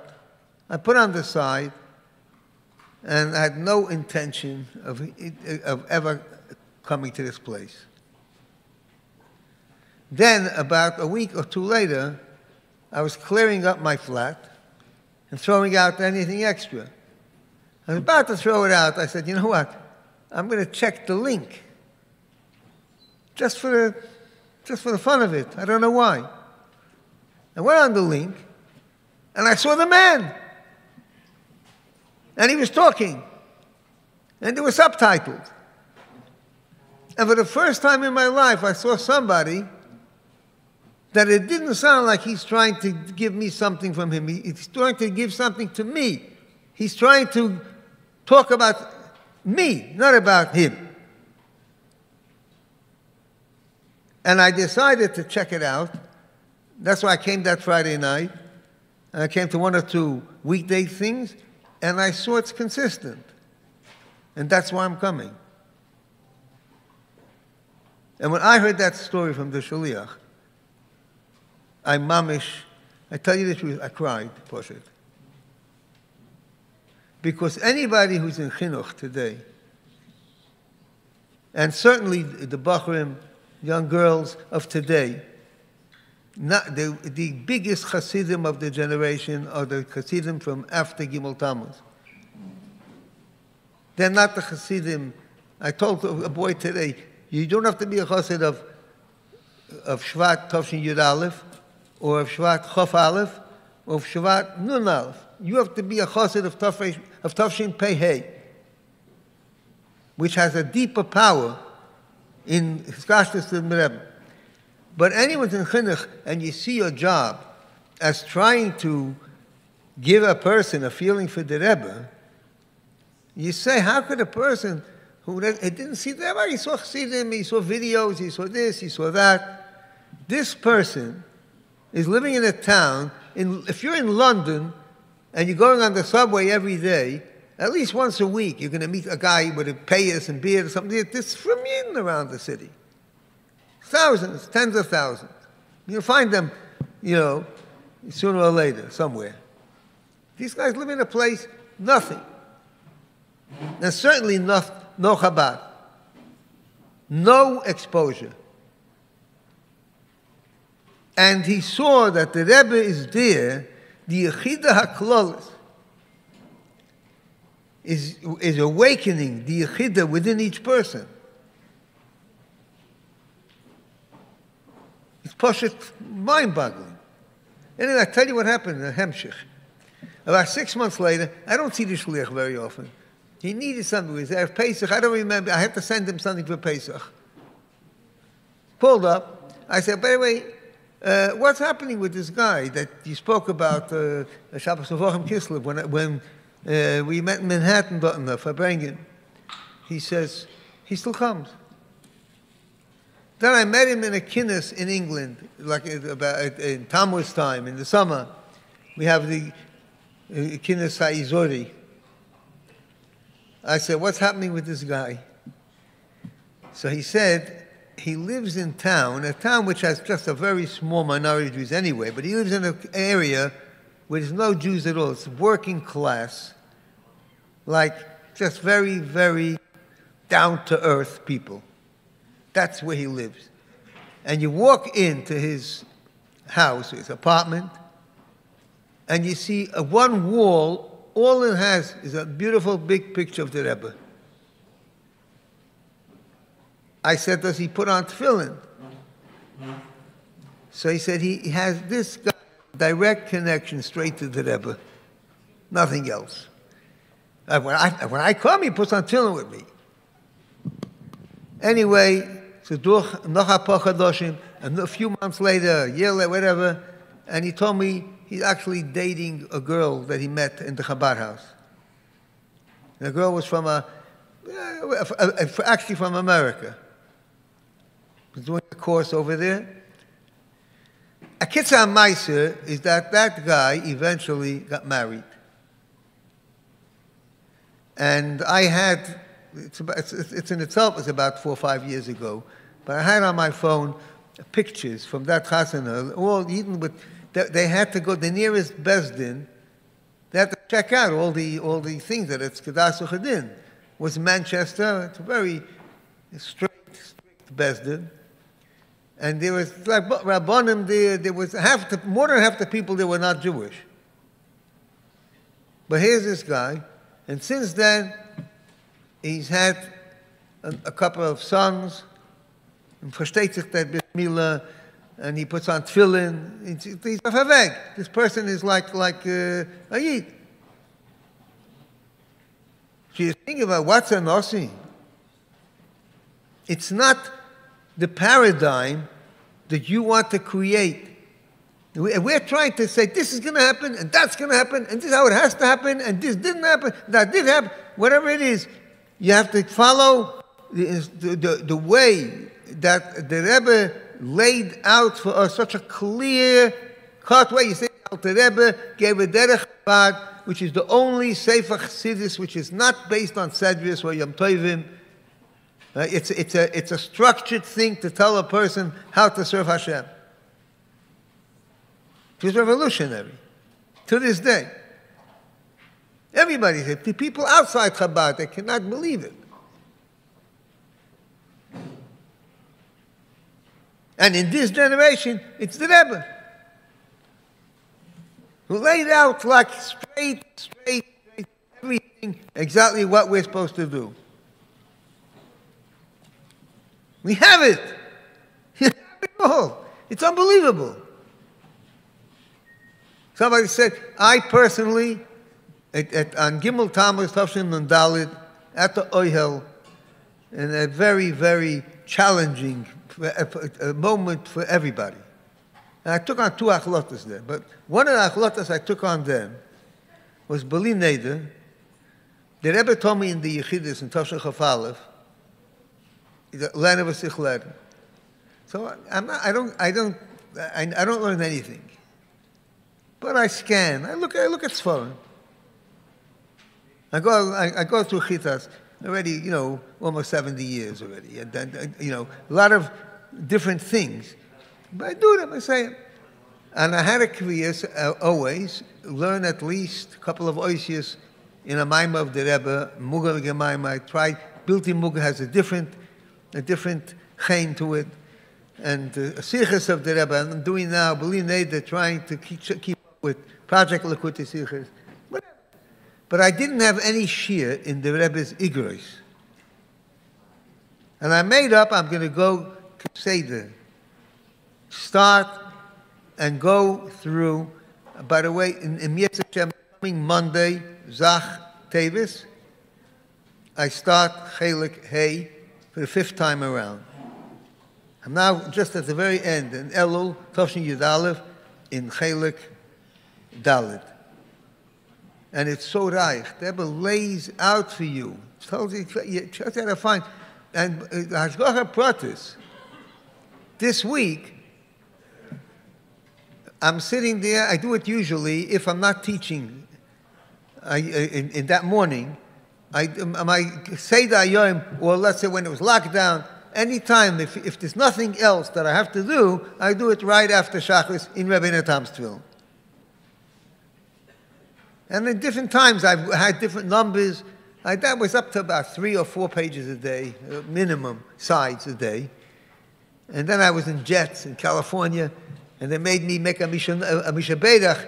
You had to donate a hachlota, so I made it 5, whatever it was. I don't add anymore. Now it's 6, and I don't add it. But now, I saw a letter. This is Wednesday. I came here Wednesday, so this was, I think, Tuesday. A letter to the Kahila in Montreal, the Anhola in Montreal. I asked the Rebbe Bracha to know what to say. But anyway, I think that has to be part of it. And I think this also has to do with the fact that we just had the Yartzeit of Volf Greenglass. I'll speak about him in a minute. And these letters to Anhola, a lot of these, some unbelievable letters about a Viennese Bachor that they didn't take. This was before Tafshin. It was Tafshin Tes, I think. And the Rebbe writes to Anhola here that the way you people are running your moistus is that you make your hoitzah fit your hachnosa.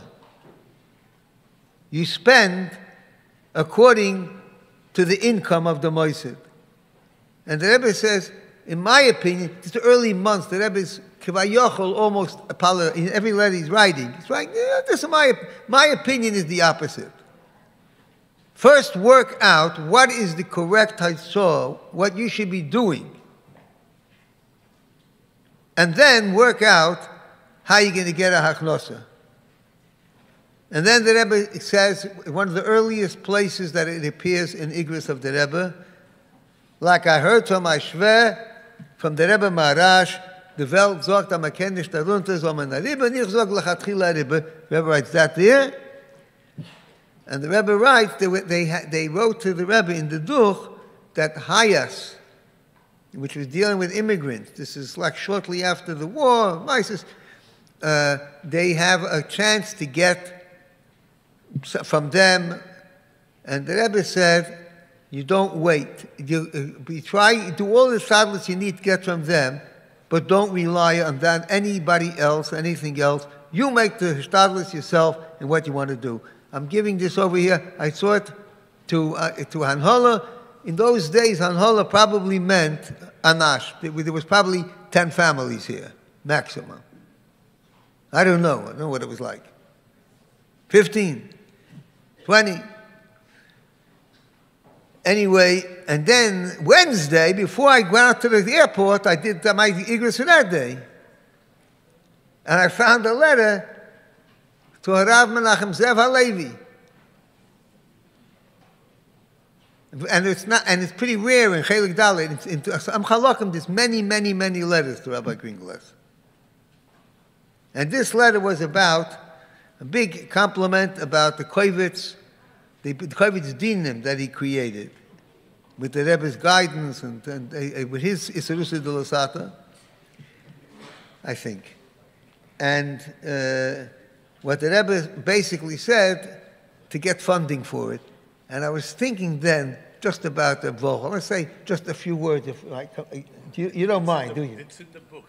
It's in the book that we made. It is the Kodesh Likutei Dinim translated in English. Yeah. It's in the book. It's in the book.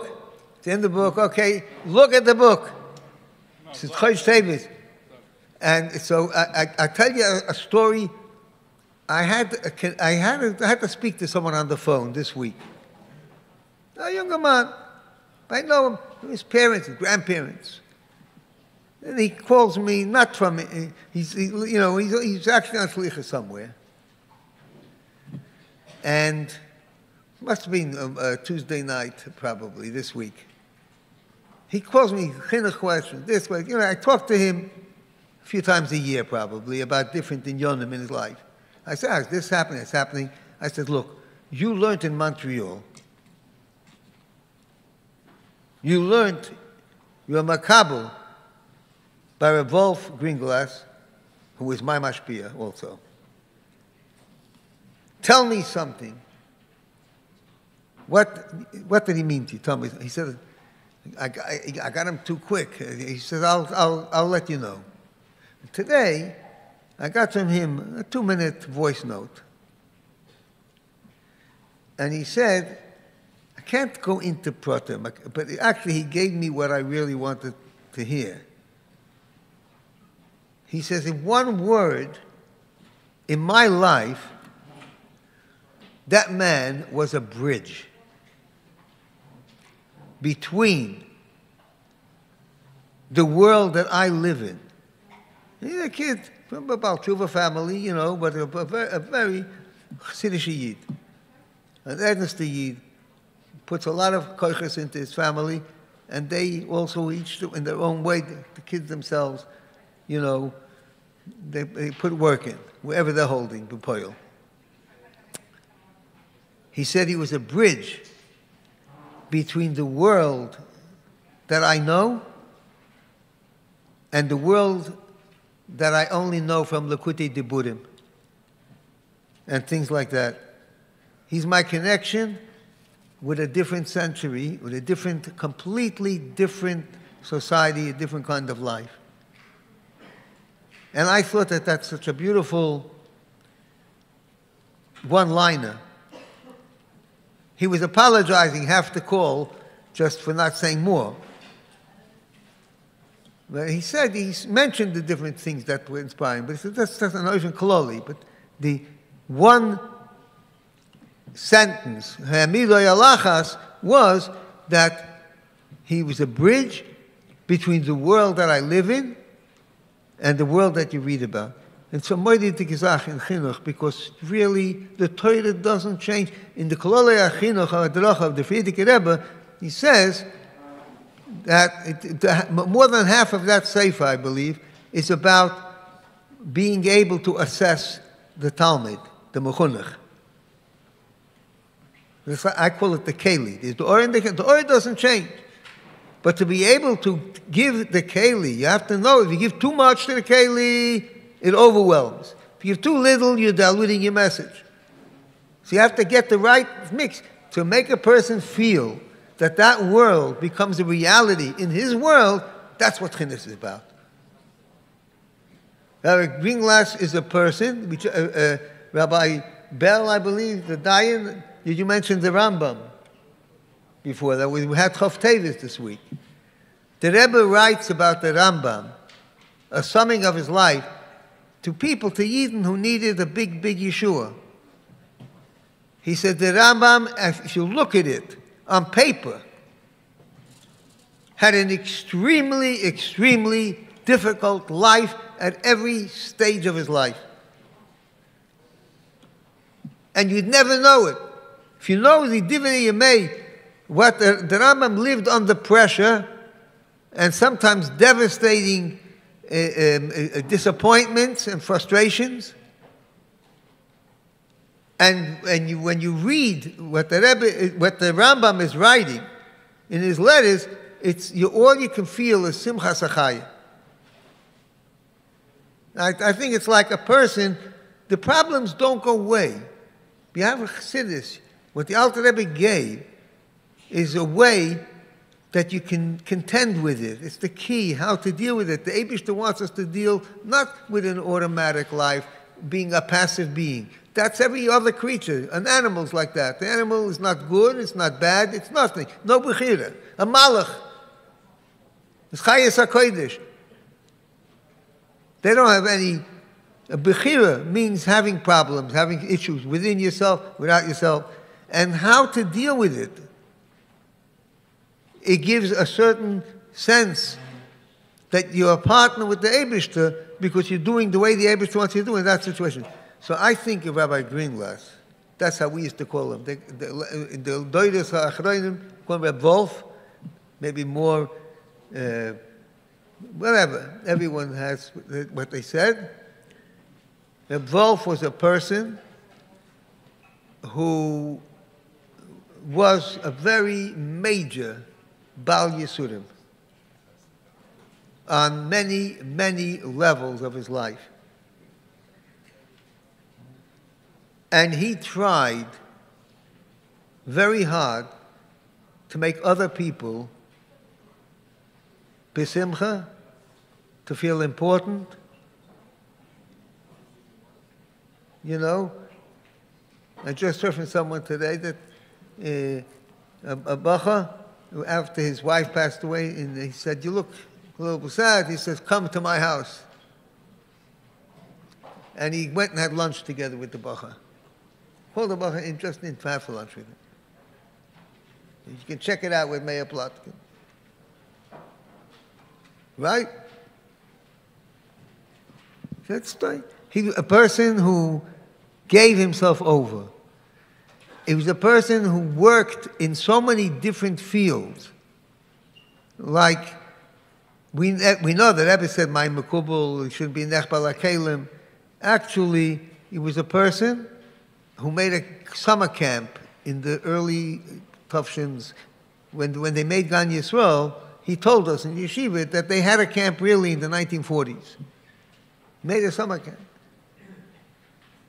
Worked in the yeshiva.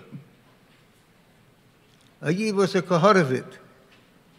He davened. He put a unbelievable effort into his davening. He chazed my morid.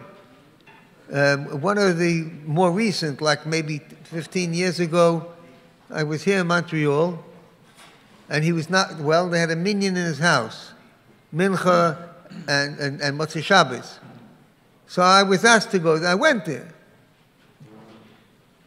And in between Mincha and Ma'ariv, he chazed a maimah for about 45 minutes.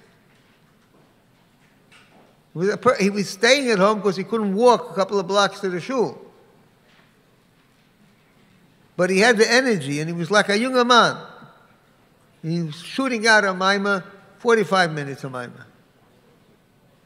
He was a person that did for the Rebbe many, many shlichusim. You can see that in the Igris. He had a correspondence with one of the greatest writers of Kabbalah, Rabbi Margulis. And if you find in the Sefer, it's in the Sefer, a lot of the Ksaviyatn of the Rebbe, but the Rebbe told him what to answer and what to write, and about Kabbalah, and about elections in Israel, about all different types of subjects, whatever it was. He had like this contact with many different kinds of people on behalf of the Rebbe. I want to tell you a story about the Viennese bacha. It's not my game. Look it up. What? What's that? Rabbi David HaKohen HaGodol.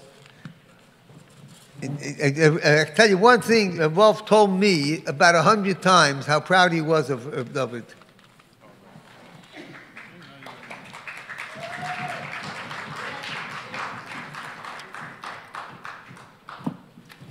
We prepared a little video of Rav Volf, but the sound was taken on the small VHS, and the person that took it was across the table, and a lot of Bachram are moving chairs. You can't hear anything.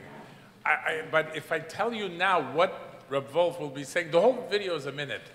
But if I tell you now in advance, at least you'll be able to catch it. The Rashbatz was invited to a Malava Malka.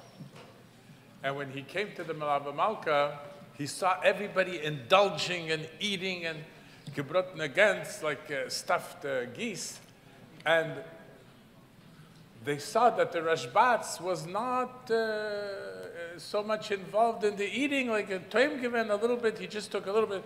So they went over to the Rashbatz and they said to him, Rabbi, you know, by the Chet Eitzadas, the only bone that didn't have hana from the Chet Eitzadas was the Eitzim Luz. And when Mashiach will come and there'll be Tchias HaMeisim, they say that the Eitzim Luz, that special bone, which is a round bone at the back of the neck and it's the top of the spine, that little bone is nizon, is nourished from Melava Malka. So if that's the case, you know, be mechabed yourself and eat from the Melava Malka. So the Rashbatz answered very, a chosid Dav Zayin Klug, and he answered very wisely, and he said like this, yeah, it's true that when you eat a Melava Malka, then you're giving nourishment to the Etzem Luz, which will help us by Tchias HaMeisim. So I'll say it first in Yiddish, and then I'll translate it in English. Aber Sefaran Amol, am Essechon azoi viel bei Melava Malka, am ken Tchias HaMeisim nicht aufstehen. If you eat so much and in such a way, you'll never get up by Tchias HaMeisim. So now that you heard it, by the way, when he finished saying it, he like cracked up with a big laughter and all the Bachram were laughing. So I hope you'll catch it. Yosef, the Rabbi Greenglass Farbrengen with the Bachram in Zal.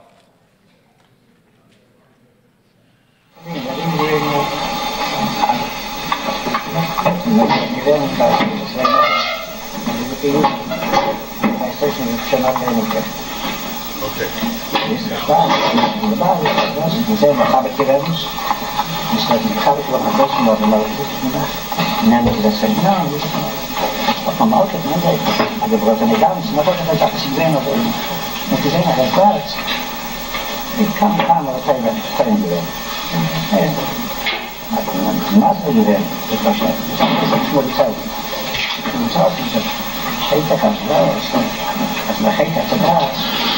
normaal leven in dat dan ook.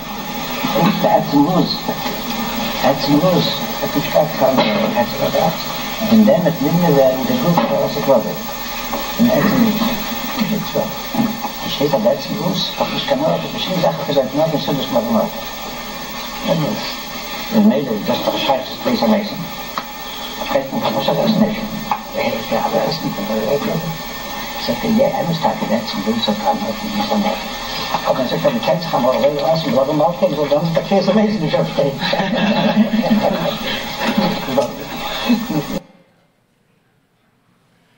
I hope you caught it. Now, I don't know, I asked the Bacher to give out this letter. This letter is a very interesting maise that happened this Kinus HaShluchim. I was in the oil by Kinus HaShluchim. I came out of the oil. Mamish, across the street, my phone rings. Somebody says, "Is this David Cohen?" I said, "Yes." "I have a very important thing to give you." "Where are you?" I said, "I'm by the oil." "Oh, I'm not far from the oil. Could you wait for me?" I said, "I have to go to Crown Heights." No, don't go, don't move. You have to wait. I have to give you something." I said, "What is it?" He said, "Listen, trust me. You'll be happy that you waited for me, that I should give it to you." No, Ayid zogt, trust me, I should wait. I waited.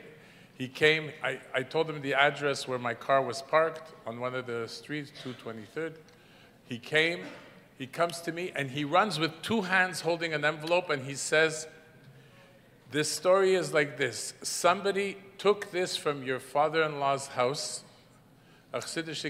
many years ago, and it's bothering him, and he wants to give it back to his family, so we're giving it back to you." I don't know. he didn't want to tell me who took it. Maybe he took it, I don't know.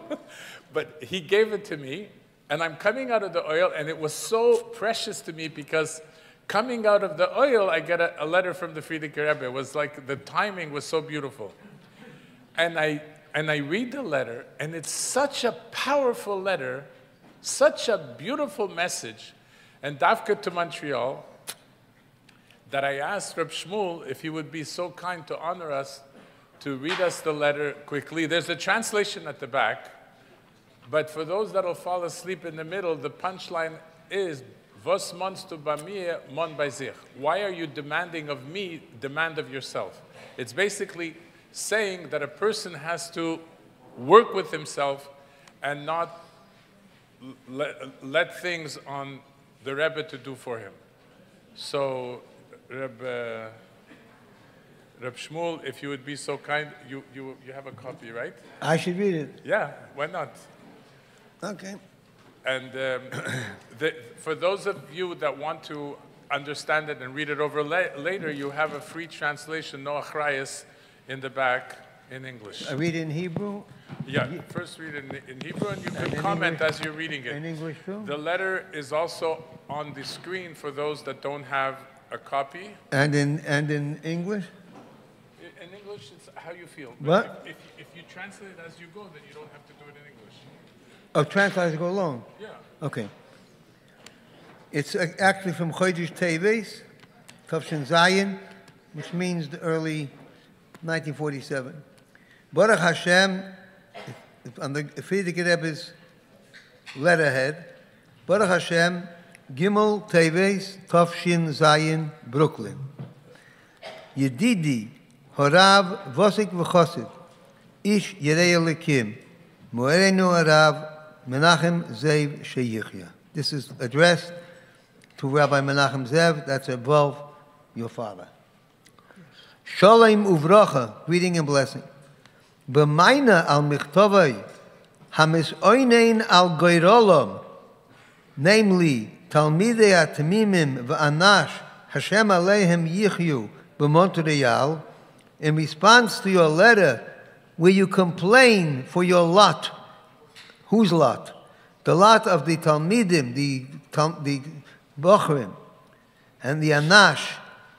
May Hashem rest upon them, who are in Montreal, and they complain, She'eineni koisev aleihem in yoneh his oideris, b'darchei hachsidim, avodas atfila, b'datei hachsidis. They complain that I don't write to you about matters to inspire you in the ways of Hasidim, in the way of avodas atfila, davening in the Hasidic way, and the ways of Hasidim. Umis oinein lomani gora talmidei atmimim b'Montreal mibli lizkar aleinu gam kein lo'eir oisonu ktas. And they say, why should we be forgotten? Why should we be diminished? The Bachrim in Montreal, without being remembered, without remembering us, to awaken us, to inspire us a little bit. Kosvoi zeh, the fact that you write this, Hiskireini al sicha kedosha shel hoyt kvoit kedushas amur harav hakodesh asher zechinu l'shmoya b'chag hachagim Yutas Kislev Tafresh Nun Hey. This reminded me of a holy sikh of my father, the Rebbe Rashab, which we had the privilege to hear on Yutas Kislev in 1894. B'ta'usei hachsidim b'inyonei Torah v'avoda, the mistakes that Hasidim make in matters of Torah and divine service. V'ruba ha'isa, most of that sikha was biur al ha'me'ura ha'yadua l'chasidim me'echot me'chanichei ha'chasidim.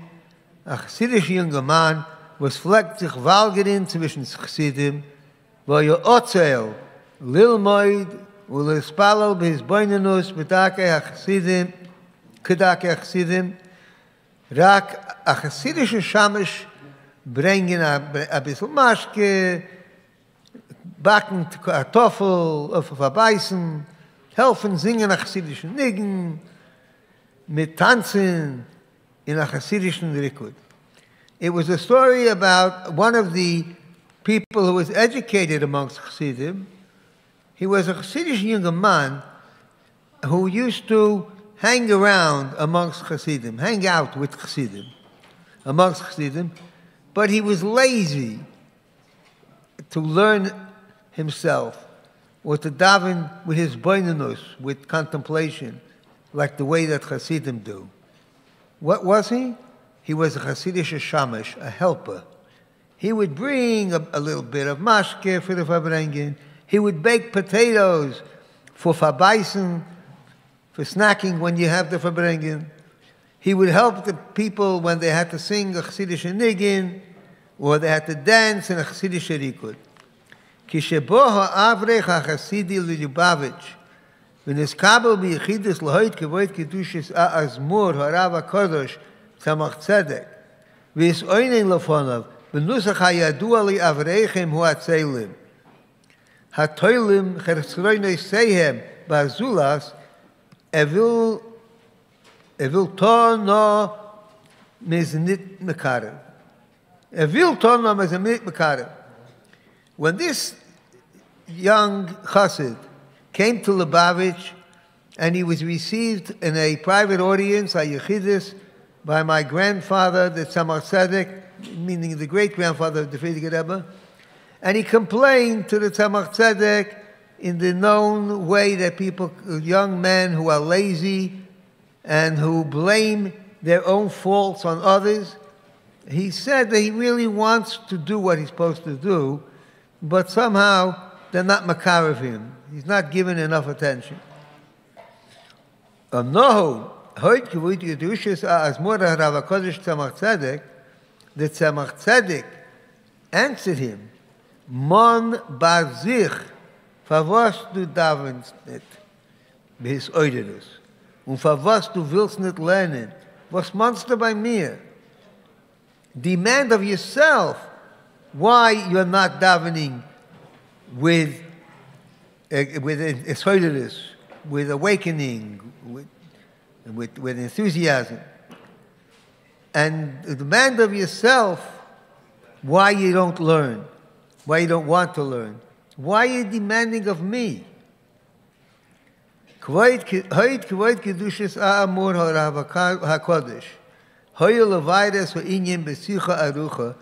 father, at that Farbrengen, my father, the Rebbe Rashab, at the Farbrengen there in 1894, explained in a long sikha, a long talk, Kama shoys for many hours, b'to'usei atainos, the bachurei v'avreichei ha'chasidim, was weisen, as midake ha'chasidim, as midaf monin klogen sich al heder ha'avoida, na man vergesst, a women midaf sich klogen. A long sikha which said about the complaints of young bachrim and young marrieds of the Hasidim, who know that the Hasidic way of life is that one should demand and one should feel bad for the lack of avodah, but they forget who is the person they should be demanding from. Who is the person they should be complaining about? In other words, themselves. Hasicha HaKadosha Hahi Bi'aroi Ba'arucha Hachsidim Horashbatz V'Chosid Reb Chanoich Handel in der Hesvades der Ner Chamishi de Chanukah und haben gegeben zu verstehen, was man meint, V'oso Aleinu Kulonu Reishim Godol, als man hat sich aufgehabt von der Tademe des Stoß und man hat ausgerieben die Augen auf sehen, was tut sich mit sich und herum sich. This holy sikha was explained at length by the Hasidim, the Rashbatz and Chanoich Handel, in the Farbrengen of the fifth light of Hanukkah, presumably a week after Yitz Kislev. And they explained to us to everyone who was at the Farbrengen. The Friedrich was then 14 years old. What does it mean? And it made a great impression upon all of us. And we realized, we woke up from the foolish daydreaming, the foolish slumber, and we rubbed our eyes in order to see what's happening with ourselves, within ourselves, and around ourselves. Hadoire Shloimei, best regards. Umavarchai, and I give you a bracha, and it's signed with the Friedrich Rebbe's name. You want us to read it quickly in English? Because it's an easier flow. What? Want to read it in English? Shall I? Yeah. Quick. Rabbi Cohen says, shall I read it in English? Yeah. This is a translation that was prepared here. By the grace of God, 3rd Teves 5707, to my friend, the Rabbi, the Elder Chassid, God-fearing, our master, Rabbi Menachem Ze'ev, may he live, greetings and blessings. In response to your letter, whereby you complain of your situation with the students, may God be with them to live in Montreal, that I am not writing to them words of inspiration and the ways of Chassidus and of the service of prayer and of the ways of Chassidus, and you ask, why are the students in Montreal not worthy of this special attention? What you write reminds me of a talk given over by my father that I was privileged to hear on the holiday of holidays, Yutes Kislev 5655, mentioning the mistake that Chasidim make about the service to Hashem in Torah and prayer. The main talk explained the practice of someone who was raised among the Hasidic community. You can call him a Hasidic young man who spent his time among Hasidim. But unfortunately, he was too lazy to learn Torah, to pray, to meditate in the ways of Hasidim. He was a Hasidic caretaker. He would bring vodka to the table, bake some potatoes, sing along a Hasidic tune, and dance along to a Hasidic song. When this young man came to Lubavitch and went into the private office of the Tzemach Tzedek, he would complain with the famous phrase that the lazy ones are claimed to say, that there are those who like to project their shortcomings upon others. He wants to do the right thing, but we are not encouraging him to do so. The Tzemach Tzedek answered him, demand of yourself. Why you are not praying with inspiration? Demand of yourself. Why you don't want to learn Torah? Why do you demand of me? Demand of yourself. My father, the Rebbe Rashab, explained this issue at length in many hours. The mistake students and young men have, complaining and thinking that this is the way of Hashem, to complain of their shortcomings in the service of Hashem. But the crucial point is that we forget to whom we should be directing this complaint. This discourse was further elaborated by the Rashbat and the Chosed Rabbi Chanuch Hendel in the Farbrengen of the fifth light of Hanukkah, and was further explained until it left a serious impression on us. We then felt like we woke up from a deep sleep of folly, and we wiped our eyes to see what is going on with ourselves and around ourselves.